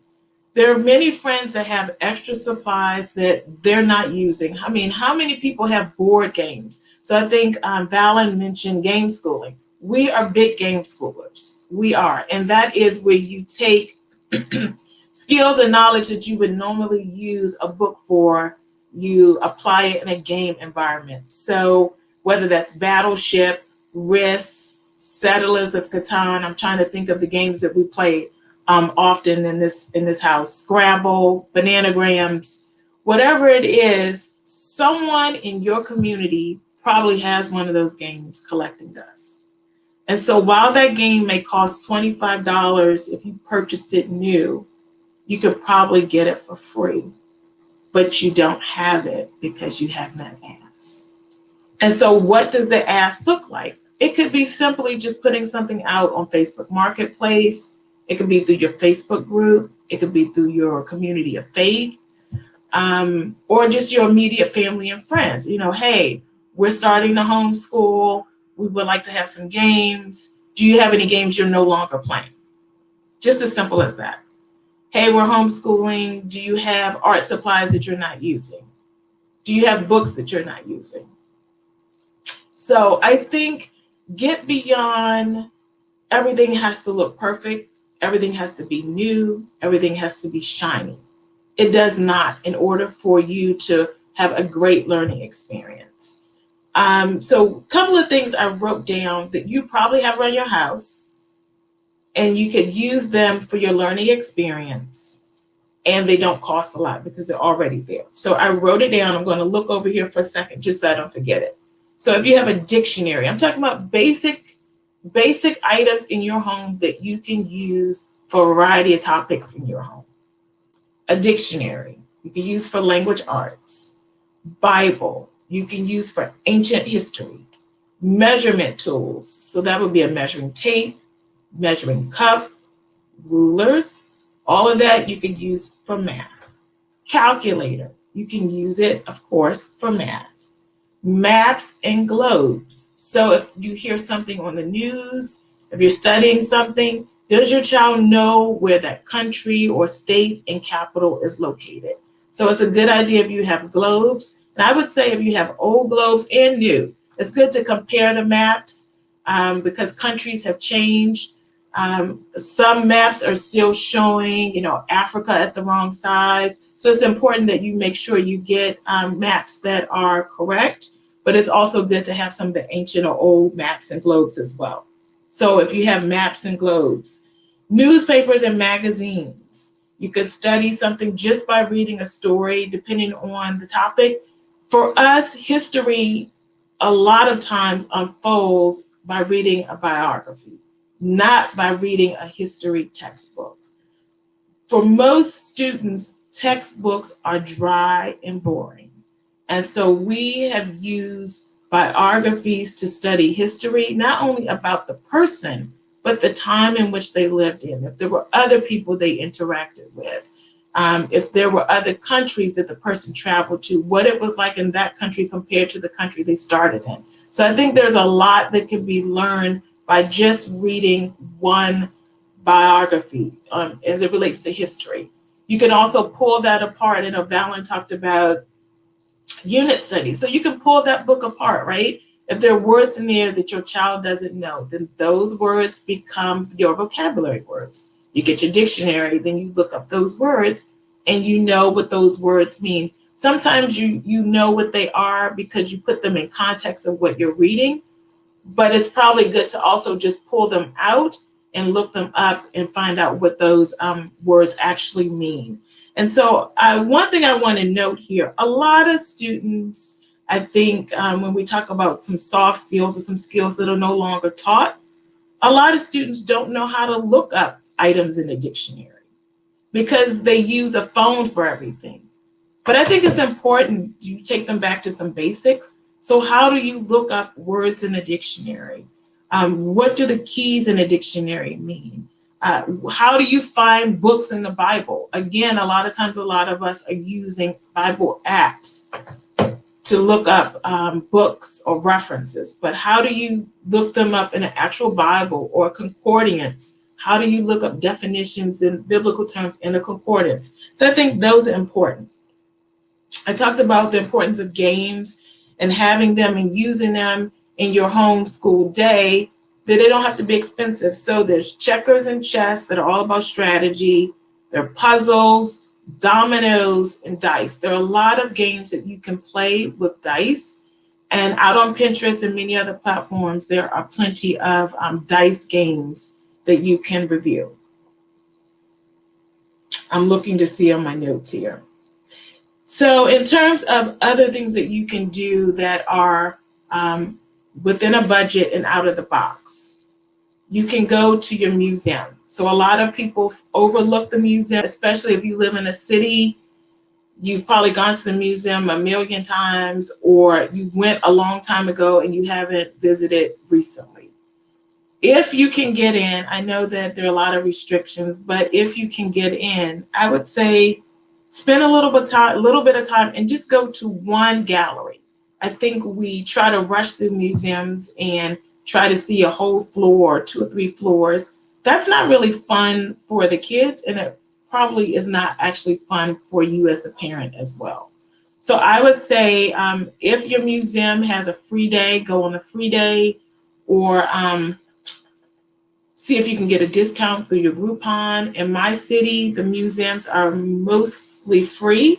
And so take advantage of those museums. That is where history and science and a lot can really come off the pages of a textbook. Again, leave the textbook at home. Textbooks are fine. So I don't want to seem like I'm downing textbooks, but especially in this time when most of our kiddos are locked in for a long period of time.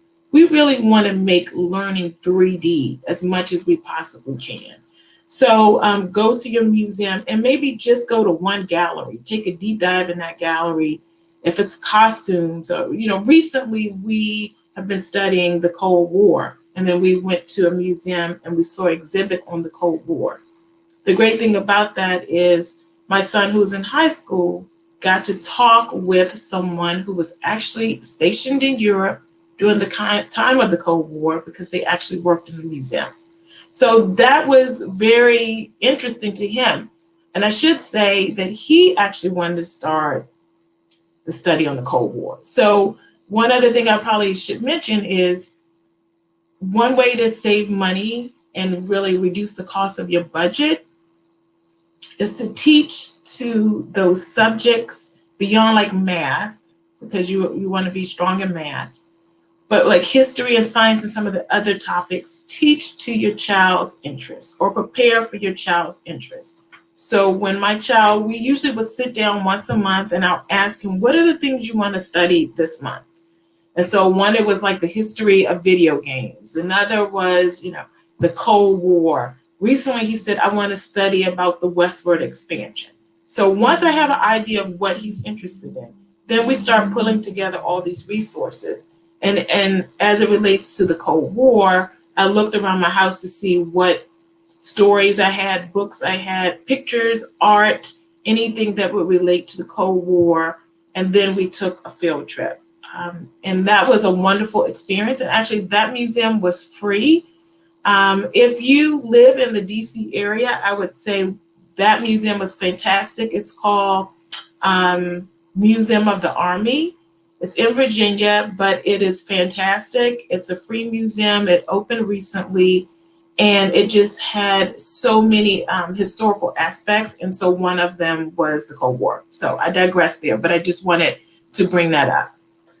So I think being out of the box and eclectic has allowed us to really manage this homeschool journey in a very economical way, because I'm not tied to a set curriculum, a set of books.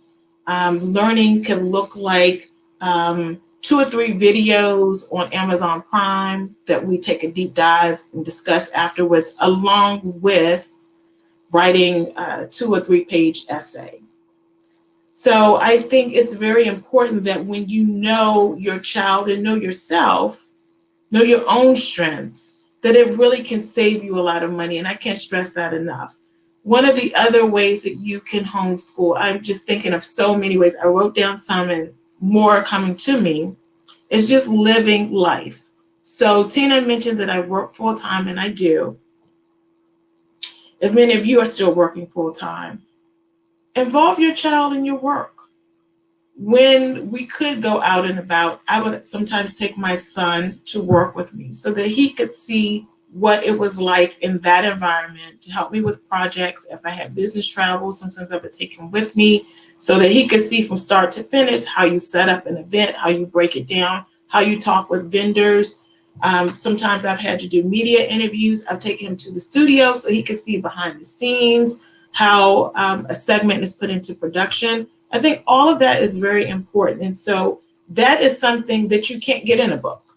You just can't. And I think a lot of times we rely a lot on books. We get caught up in fancy curriculum. And I'm not saying that there isn't a time and a place for that, but I think we need to acknowledge where our kiddos are right now. And several of the panelists before me have mentioned the importance of knowing when you need a break. I can't stress that enough, and I bring that up again because I'm the last presenter, and sometimes we forget some of the points before, but I think that is so important. Don't forget the importance of taking mental breaks for you and for your child or your children. My son is very quick to come and tell me if he needs a break. He can't do school that day, and I'm fine. I understand that, because when I work every day, or as I work every day, sometimes I need a mental health day. And so it's unfair for us to think that children, no matter how old they are, don't also need that same grace extended to them. And so that is something that we do. I think, much of my philosophy on how I homeschool was all a part of, or as a result of, the way I was raised and the way education was given to me. And so I think the path that you're on, whatever that path is, rest in knowing that the life you've lived before this time prepared you for where you are right now. And again, I say, rest in knowing that the life you lived before this time has prepared you for the life that you have right now and the education that you need to prepare and provide for your children. It's so important. And so even if you're watching this and you don't have children in your home right now, maybe it's your neighbor that has a child and you can impart some of this information to them. Maybe you have grandchildren. Maybe you have a niece or a nephew or a cousin. I say that because a lot of times, if someone doesn't have a child, they self-select out of the information. And I'm going to ask you to continue to stay engaged in this conversation and to share the information and the resources that the other panelists, as well as I, have provided for you today. I'm losing my voice. I'm sorry. I think it's because of the allergy season. But as I close, one thing I do want to say is I'm a strong believer in knowing your place in your child's life and knowing that we've had this COVID for a reason. I don't think you should ever fret over where you are right now. Take this time to really love on your kids and love on your family. For many of us who were going in different directions, this is the time for us to come together. This is the time for us to get to know one another again. This is time for us to love on our kids unconditionally. And for those who were sending their kids to school in places that were unhealthy, where they were bullied, where they felt less than, you have now the opportunity to build them up, to strengthen them where they were maybe torn down, to improve in areas academically where maybe they were weak. They can do that in the comfort of the home and not feel chastised at all. Remember that it is our job to provide our children, I wanted to say students, provide our children with a buffet. I like to say it's a buffet learning experience and allow them to choose what's best for them. It's not up for you to pour a bunch of facts into them and expect them to regurgitate everything. It's up to you to really grow, help them grow and foster so that they can be the person that they are meant to be. And Tina, with that, I will just turn it back over to you. Thank you. I appreciate everything you shared, especially giving us some illustrations, because some of us, we learn with illustrations, not just talking. And I'm one of those individuals. I need some illustrations, some things I want to see. And so I appreciate diving deep into the journey itself and not giving up, because this is a time where we live in a very precarious time. I mean, a time of uncertainty, a time of doubt, a time of fear. And being that we're living in this time, it can transition on over into the homeschooling experience. And if you don't watch yourself, you'll find yourself and your children in deep depression. And so that's another reason why I knew that this event was so important, because the fact of the matter is, not only are individuals who are homeschooling because of COVID having stress and struggles and challenges, ones who have already been homeschooling, they're experiencing different challenges as well, because now maybe that mate is home or the extra children are home. And so it changed the dynamic of what they was used to. And so we all, I could say in this time of history, we're all in the same boat together, because no one anticipate this to happen.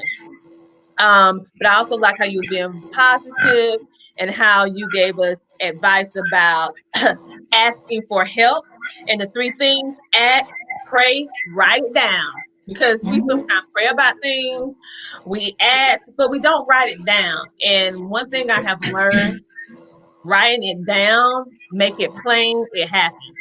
It's something about pen to paper, pencil to paper that makes things happen. And how pulling in your tribe, so to speak, asking, I don't know how many people have games in their closet, in their family room, and they play it once or twice, and you can sit there and you can use it, but because you don't want to ask with that pride, it just sits there, Well, and that's I definitely am not ashamed to ask, and it has benefited me and my family in many ways. And so, yeah, definitely, especially as we get towards the end of the year, people start cleaning out their homes and they want to take stuff to Goodwill. Maybe you can catch them before that even happens. So, yes, I would say ask, pray, and write it down. Yes, definitely. yes, I love it. That needs to be a t-shirt. Spray and write it down.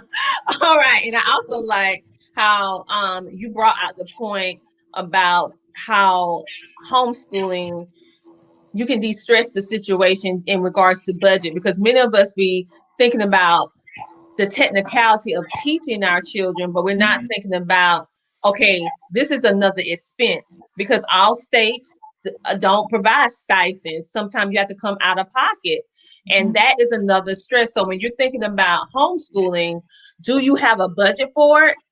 Can you create one? What do you already have in your home right now that Barbara basically walked you through? Monument Mom, she taught you about dictionaries, that's your language arts. If you have a Bible, that's your ancient history. You can have tape, rulers, calculators, that's your math, map and globes, that's geography, and that can even double into history too, and art. And who don't have sale papers coming to their home, newspapers, magazines?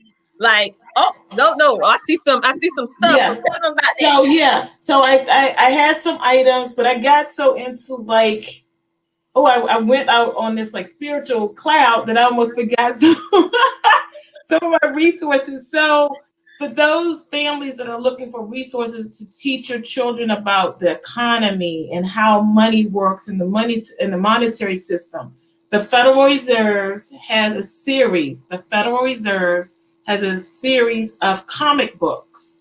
So it's learning about the economy and the monetary system through comic books, and they have them from like not preschool, but elementary through high school.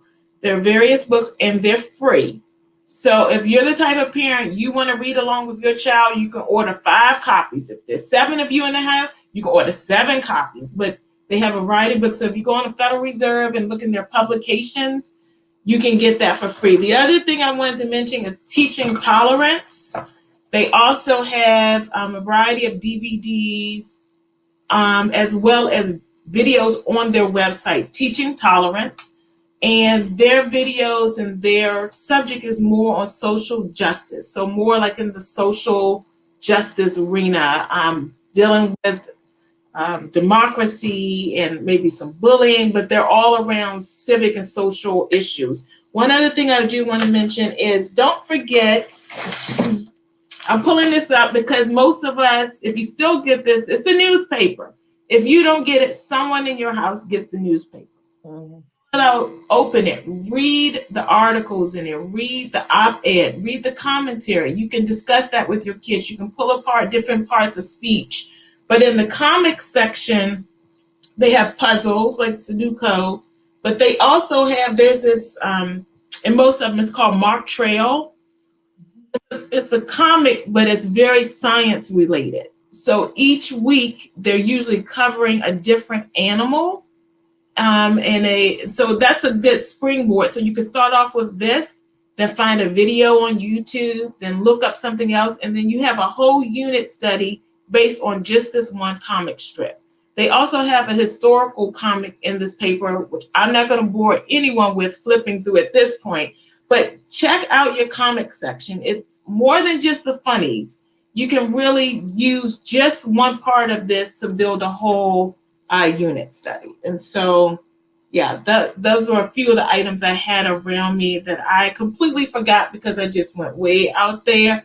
But now that I come back down and have my voice again, I really wanted to mention those items. Yes, and there are a lot of other free resources that's out there. So there are different ways that if budget is your only narrative of why you say I cannot homeschool because I have more than one child, I have multiple children. Like when I say multiple children, I mean like 4 on up. If you have like 1 to 3 children, 4 and up, multiple. When you have to start really delegating due to the multiple ages, what are you going to do? And some people, you're not homeschooling because of just that. You're fearful of having more than one age, more than one grade level, and not having enough funds in order to homeschool everybody. So you don't want to make anyone feel left out. But there are different resources available to you for free or inexpensive that you can use and buy to support your homeschool. And then after that, which I talk about this with my homeschool consultations, you can actually flip it and resell the items if you keep them in relatively good condition and bring money back into your homeschool. So it's different things that you can do. I actually teach homeschoolers how to become a homeschooling reviewer and save money. And in instances, you get your stuff a discount or for free based upon who the provider is and how long you've been reviewing. So there are different things like Barbara mentioned, which I have everything that she just said. Everything that she just said, okay? And I have used it more than one time because at different stages, different ages, the same information has hit a different way when they're older. Their mindset and how they approached it when they was younger, you show them the same thing, go over the same exact thing, they may have different ideas on it. So never be afraid to reuse previous curriculum and just add on information to make it on whatever grade level you want. Absolutely. I mean, even if you wanted to study, I'm thinking about even if you want to study, if you're studying government, on C-SPAN every day. Watch C-SPAN or listen to C-SPAN radio if you have kids that are more auditory. Listen to C-SPAN. That is a good way to really discuss and learn about government because it's not going to be the commentary of what you hear on the news. You're actually hearing government unfold as the day goes on. So, you know, I can't speak enough about that. That's almost like a primary resource when you think about resources. Yes, yes. Barbara, Monument Mom, thank you so much for sharing all your information. Also, tell everyone how they can actually get in contact with you. And then we're going to do like a little mini round table, so hold tight. So just tell them a little bit how they can get in contact with you for your little tips and suggestions. So I am on Facebook, and so if they have any questions, they can just leave a comment there on Facebook, Monument Mom. I also have a YouTube channel, Monument Mom on YouTube, as well as a podcast on, my goodness, I have just drawn a blank there, but I also have Spotify. Thank you. Yes, I do have a podcast. On Anchor. Yes. Well, thank you so much. Hang tight. We're going to have a short commercial break, and then we're going to come right back, and we're going to do our mini round table just to give an all-around. And if anyone have questions, then they can ask their questions then. Pretty much we had comments, and everyone like, yes, Barbara! And so we'll be back in a moment. Thank you again, Barbara, for sharing your information. Thank you for having me here.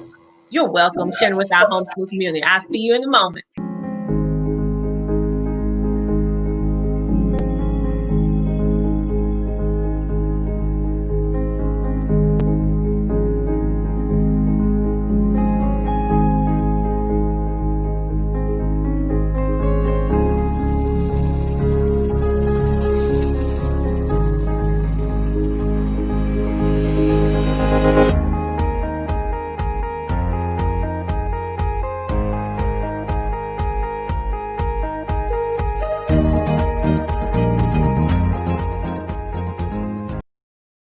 There is a better way to get you and your company in the hands of potential clients 24/7. This is IntelliCard, today's digital business card. It is the ultimate sales, branding, and marketing tool. With IntelliCard, all of your information is in one place, making it easier to share and recall. IntelliCard is different. You get all of this in a highly secure web-based solution designed to get you results.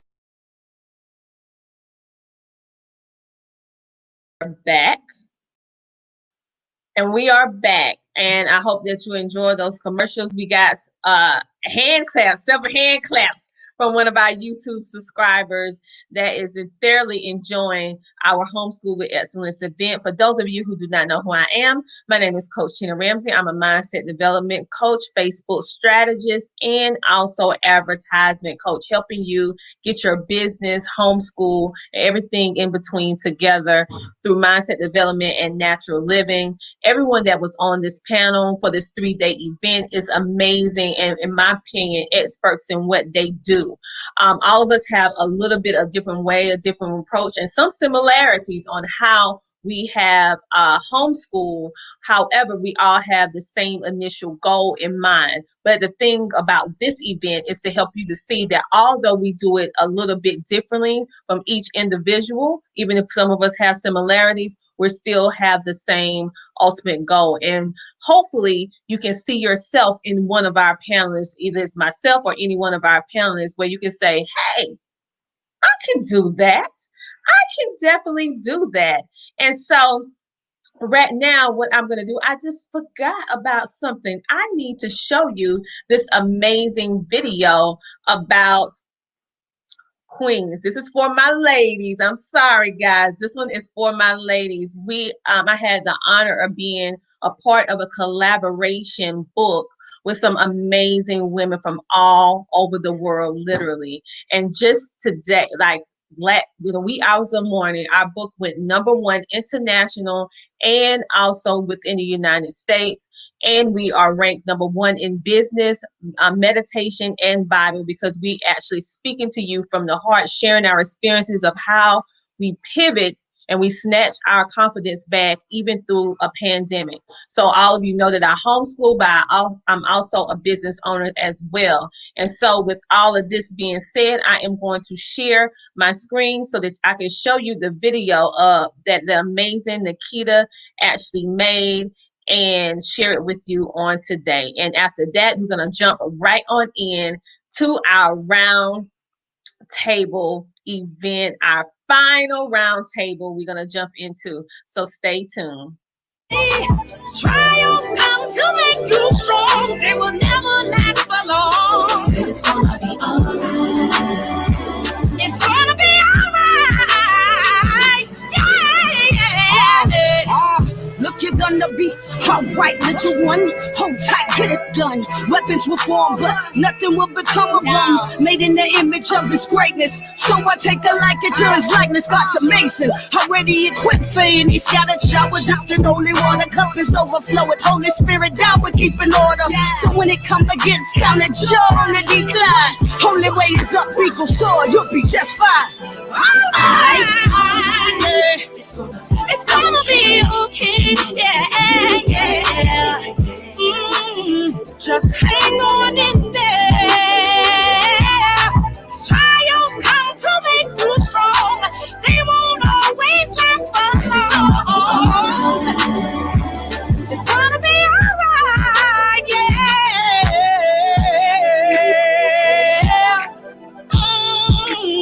I said you gotta believe it. You gotta believe it. Joy's gonna come in the morning. You just gotta keep your head to the sky. Keep your head to the sky. All right.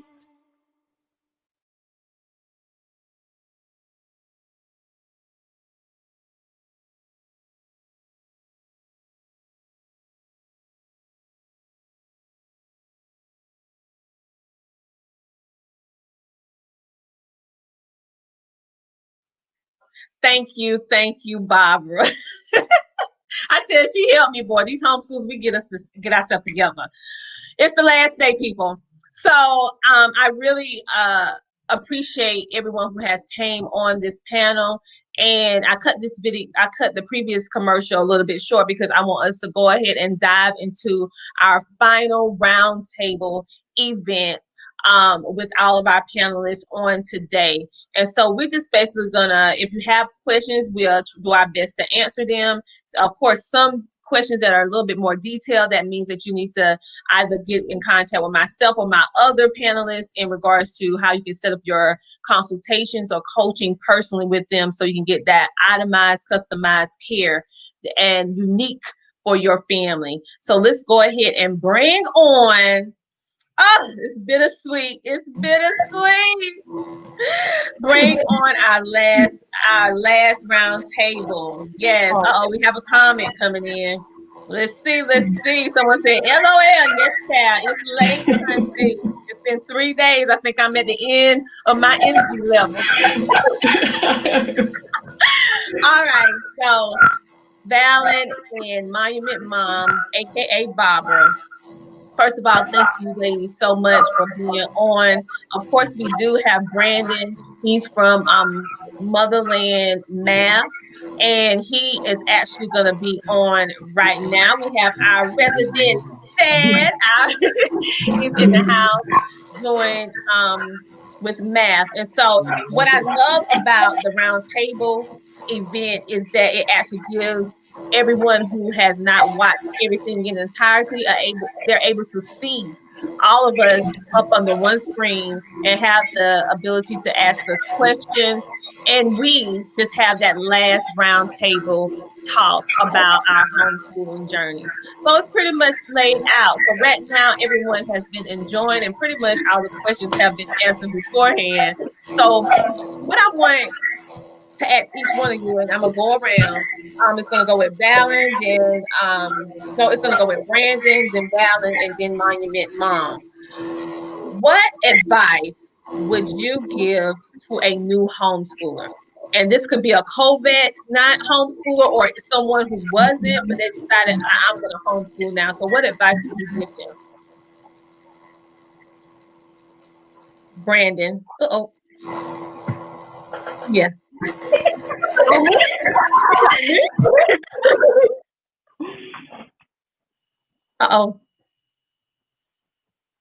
Unmute.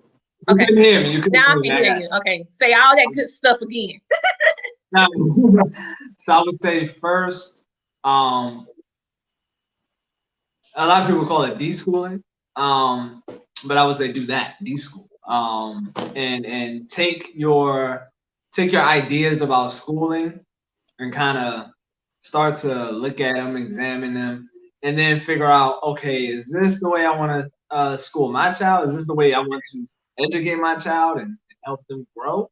Or do I want to do something different? Do I want to do something, not so, by the book, so to speak? Or, do I want to do something that's more in line with what my child actually wants? Or do I want to go by the book? Do I want to do the curriculum? Does that make me feel comfortable? Have that check-in with yourself so that when you get out into this homeschool world, you can know what you're looking for, because you can get in here, you can hear people talking about, okay, homeschooling and what curriculum are you using, and I'm unschooling and all this other stuff, and then you'd be like, okay, this is the right way to do things, this is the right way to do things, and everybody has already created their own definitions and their own ideas about what homeschooling is. And your own definition, your own, whatever is best for your child, your family, could get lost in the sauce. So in order to not get lost in the sauce, be clear on what you are, who you are, what you want, and then dive into the homeschooling world.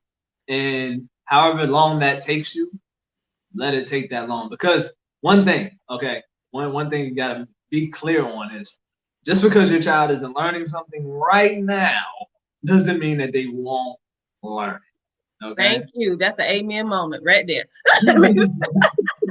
Right. And I leave it at that. I want to leave it at that because I don't want to take all the answers. So yes. So well, I saw Barbara, she raised her hand. No, you didn't? Okay. So Vallin, she gave thumbs up. She gave you a thumbs up. So Vallin, you can go on and you can answer that question. Let me read let me usually I pop the question up on the screen just in case we lose our thought. What advice would you give a new homeschooler?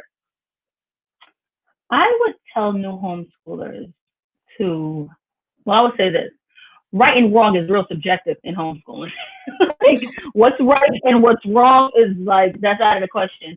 I would tell them to first seriously tap into who they were when they were a child, because I feel like a lot of us have forgotten that person.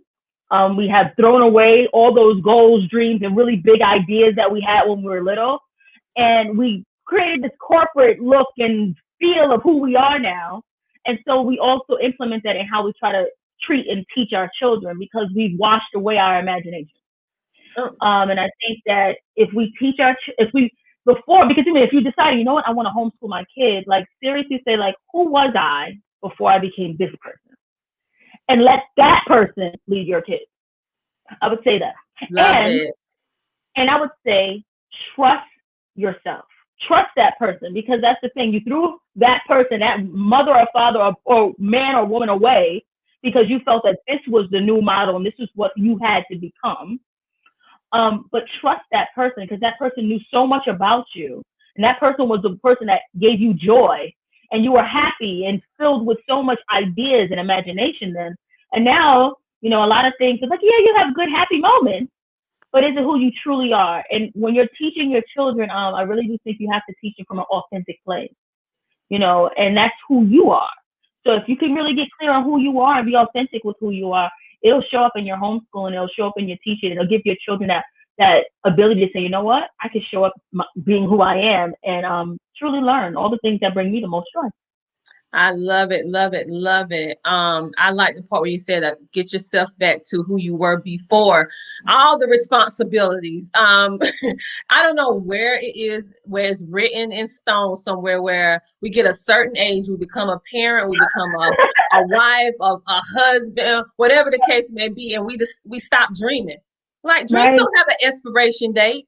Not unless we put on, I don't know where we got there. Like, okay, I'm a parent, I'm responsible now, I'm adult, and I can't dream anymore. So I love the fact that you get in tune with your younger self. Like, what did you like and what brought you joy when you was younger? So Barbara, my monument mom, what advice would you give a new homeschooler? Well, this is the dilemma when you're third, right?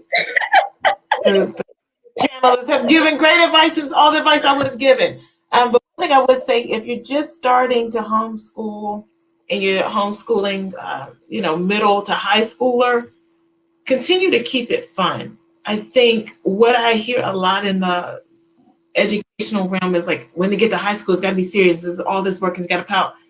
No one has to work like that. And why is it that all of a sudden when you get to high school, the learning can't still be fun?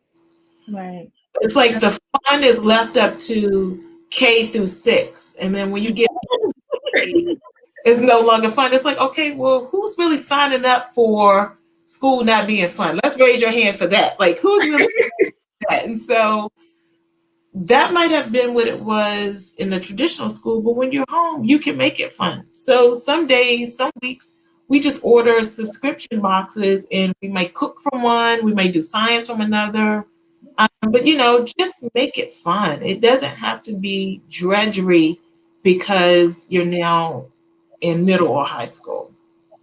I love that, because it seems as if we knew that child was a kinetics learner when they was kindergarten through 6th grade, and they need to move around to learn. And then when they get in upper middle high school, we were like, oh, now you have to sit down and learn. Like, really? Didn't we already identify that I can't learn that way? Yeah, so that was a good point. Now, our last question for our round table, and then we're going to wrap up, is what does homeschooling with excellence mean to you? And that could be something, a one word, it can be a phrase, it can be whatever that is to you. There's no right or wrong answer to this, but what is it? What does it mean to you? And we're going to start with our homeschooling dad, the founder of Motherland Math, Brandon. That's okay. I unmuted my mic now. All right. So What does homeschooling with excellence mean for me? Well, when I look at the word excellence, okay, we talked a lot about homeschooling. So when I look at the word excellence, I see the word excel in there. So I think homeschooling with excellence is anything that is helping you and your child grow in your homeschooling experience. That's homeschooling with excellence. Because at the end of the day, the whole point of this even human existence, from my perspective, is that we're supposed to be excelling. We're supposed to be expanding. We're supposed to be growing. The universe grows all the time. It just keeps growing, keeps expanding. You don't grow, you die, right? So that's what I think homeschooling with excellence. Growing in your homeschooling for you. I love it. And I never even looked at the smaller. See, only homeschool is going to break a word down even smaller and bring you some excellent. Like, now, all this time I looked at this 3W and looked at the word excellent. I did not see excel until you broke it down, which is amazing because each one of us, we have our own definition of what excelling is. Even though mine might not be the same as yours, but the feeling that we get when we reach that goal and the confidence that we can instill in our children. So when they go out into the real world, no one can crush them because they already have that instilled in them and know that they're excellent and they can excel at anything. It may take different amount of time, but they can still do it. So love that. So Vallin, my amazing Vallin, what does homeschooling with excellence mean to you? I feel like homeschooling with excellence means, to me, it means humanity. It means allowing for our children to feel into how they fit into this world and what they feel will be most profound that they're going to pour into it. So whatever that looks like. I know that Barbara had mentioned, teaching the children, just reiterate everything back to me. But I really do feel like when we're homeschooling with excellence, we're literally allowing them to speak to us, speaking to us, tell us who they are, what they want, what they desire, how they see themselves moving through humanity, and how they see themselves giving back to this world in a profound way. That's what I think. I love it. Yes, I agree because we want them to be self-assured and be confident enough to know that they can express themselves. And like you brought out earlier about collaboration and conflict resolution, the soft skills that are usually lacking. Let's face it, most adults now, we don't have soft skills. I mean, soft skills are lacking. Not only with it, we can't just put it all on the babies. It's adults too, because I don't know at what point we stop losing humanity and soft skills, but it's really running rampant. So the fact that we can do that, I love it. Last but surely not least is Barbara, aka Monument Mom. So what does homeschooling with excellence mean to you? So to me, I think it means the child's personal growth in an authentic way that is not bound by a certain time.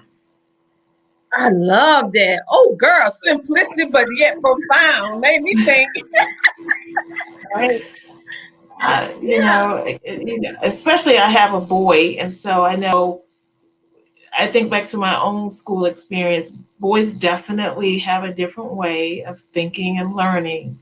And so it wasn't until I pulled my own child out to see that the way that he thinks, just some of the thoughts that he comes up with in the stories, they're just so elaborate. And if he had stayed in a regular school setting, there would be no space for that growth. Right. So yeah, I think it has to be an authentic growth that is not really bound by time. Absolutely. I love it. We have a comment coming in. She said, "Yeah, we giving you the snaps. You know that was good." She said, "I think it's a she." She said, "LOL, I'm watching you guys, and my 16-year-old heard you say keep it fun, and she started throwing out ideas. So funny. She is so excited. Yay!" All right. I love it when we can inspire the young ones and get the parents growing and confident. I love it. Lacey said, great definition. And she said, likewise. So listen, everyone, this event has been life-changing. So many people have reached out to me saying this was exactly what they needed at the right time. Ideally, I was not. I'm going to do a little behind the scenes. I wasn't going to do an event until next year, 2021. But as I watch, and I have my own homeschooling community that I actually volunteer in, along with several other ones that I'm in. And I saw that we're all so stressed.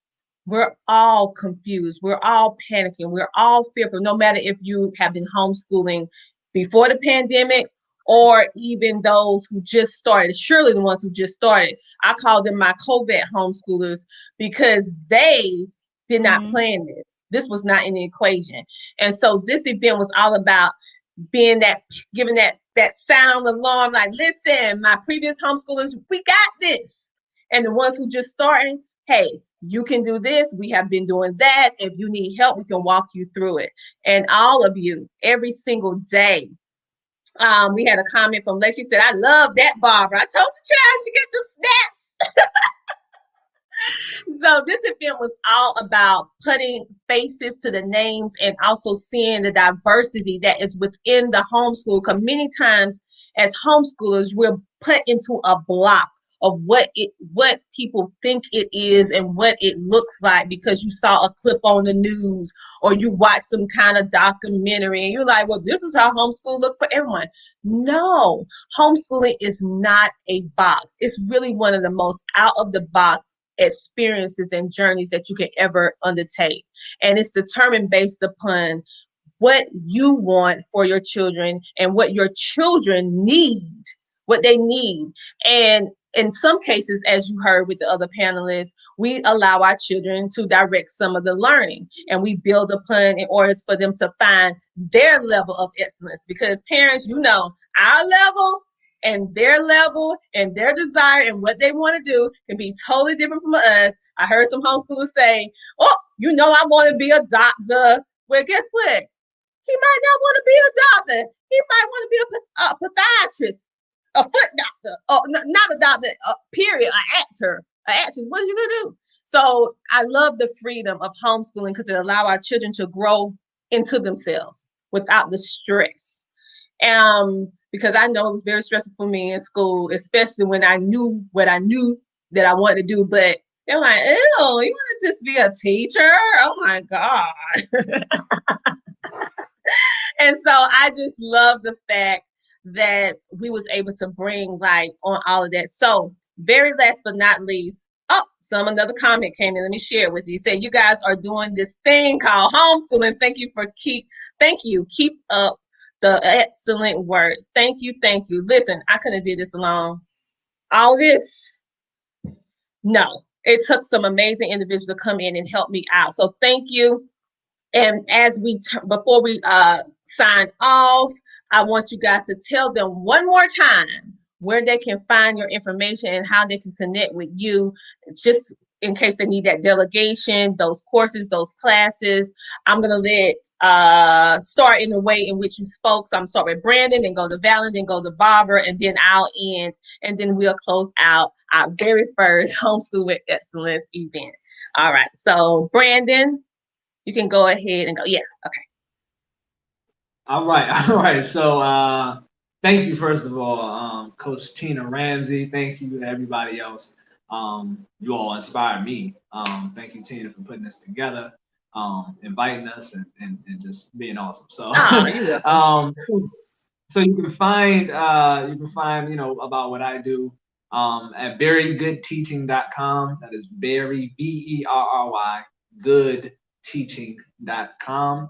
And there you can find a lot of classes. We have holistic classes that are dedicated to help your child actually excel in homeschool and also help you excel in homeschool. So definitely go to verygoodteaching.com. We have the Math Basic Bootcamp ready now for your child to enter and become empowered in math and take that stress off of you so that you can, have a child that's very confident in math.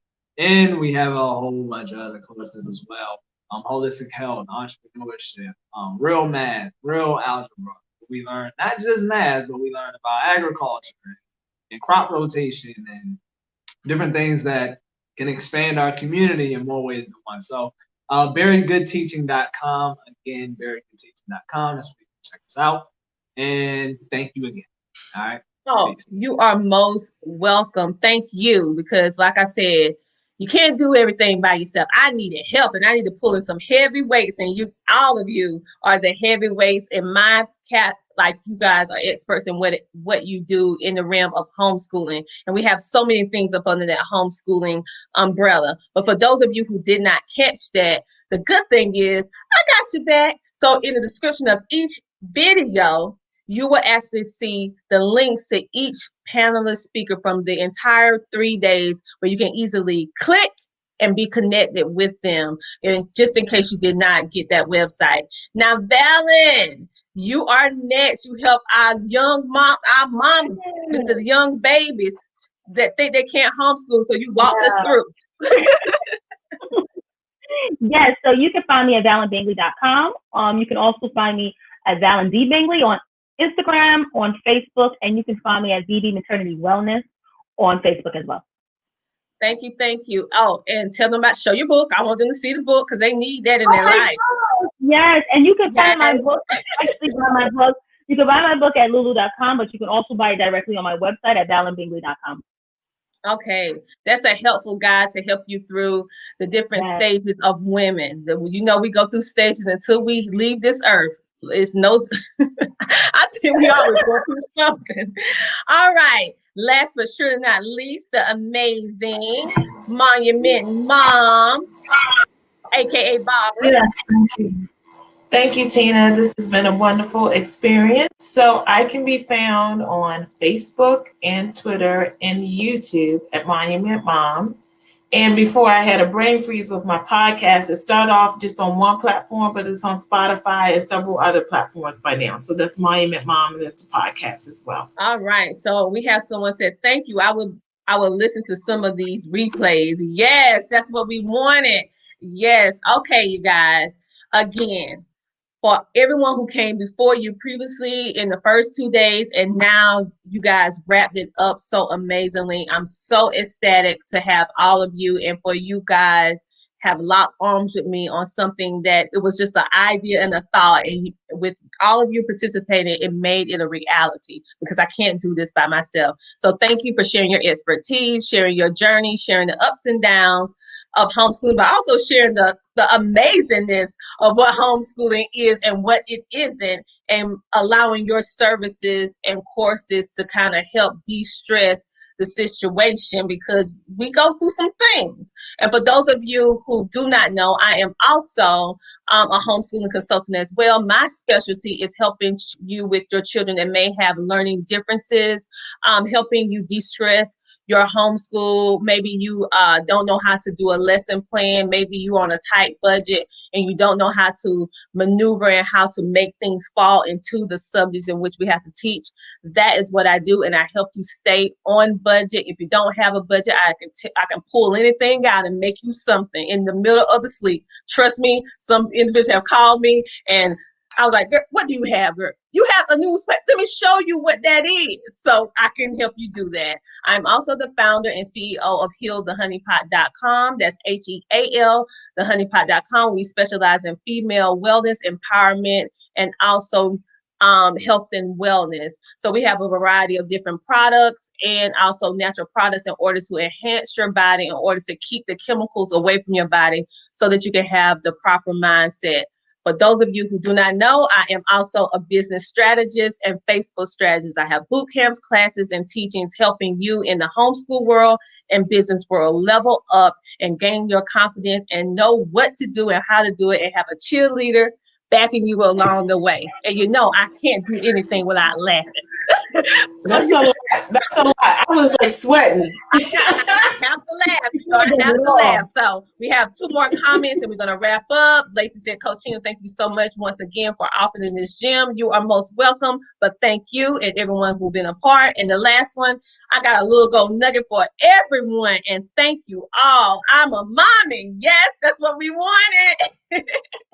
So all you who are going to be listening to the replay on my three different podcasts, you can get in contact with all of my amazing panelists and sponsors. I have their information there on all the different platforms on my podcast and also on all of my social media. So you will never be without having the information that you need, because even if we don't have it, we know who does. All right. So with all that being said, have a great, amazing rest of the day.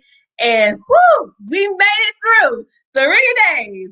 Homeschooling with excellence. And until next year, I think I see a number 2 coming on for 2021. I think I might see one coming. So with all that being said, have a great, amazing rest of your day. Thank you, everyone. Vallin, Brandon, and AKA Barbara Monument Mom. Have a great, amazing rest